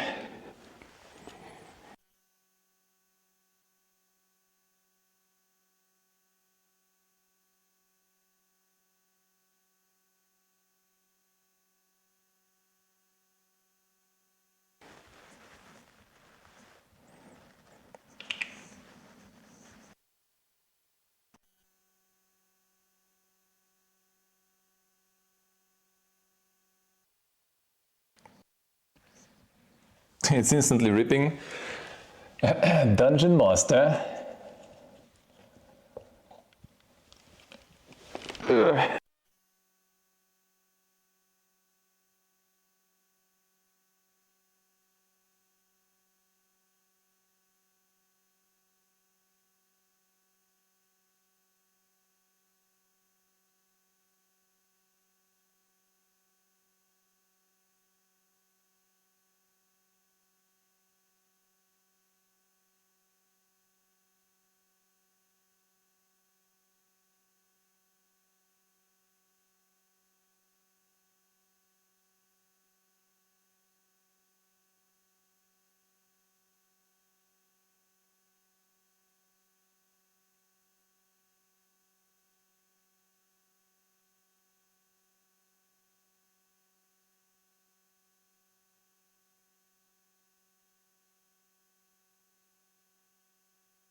Come on, it didn't even recover automatically? Motherfucker.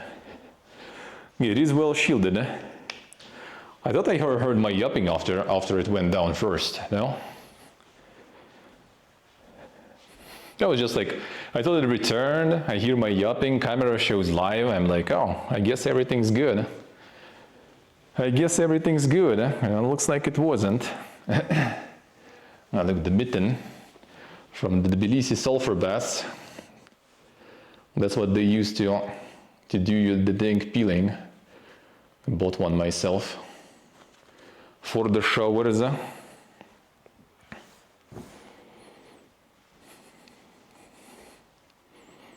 Alright, so you saw at least a little bit of room. Alright, I thought like you were talking to me already, so I thought everything was fine because camera shows live. First time it did disconnect, this time it shows live, and I thought everything's good. It's for some reason VLC is kind of like paranoid and just dropped the connection to the camera way too fast. Alright, let's call it a day. I'm gonna go to friends. Folding screen to kind of cover the bed gear. To cover the bed gear? Yeah, I might look into something like that, yeah. Might look into something like that. Alright, let me turn everything off and you're gonna go. Friends already wait. They went to the nice Fishki restaurant. I want to go there. It's really good. I've been there. Been there last time. Only once though. So I really want to go there again. Will be nice. Will be nice. Alright. So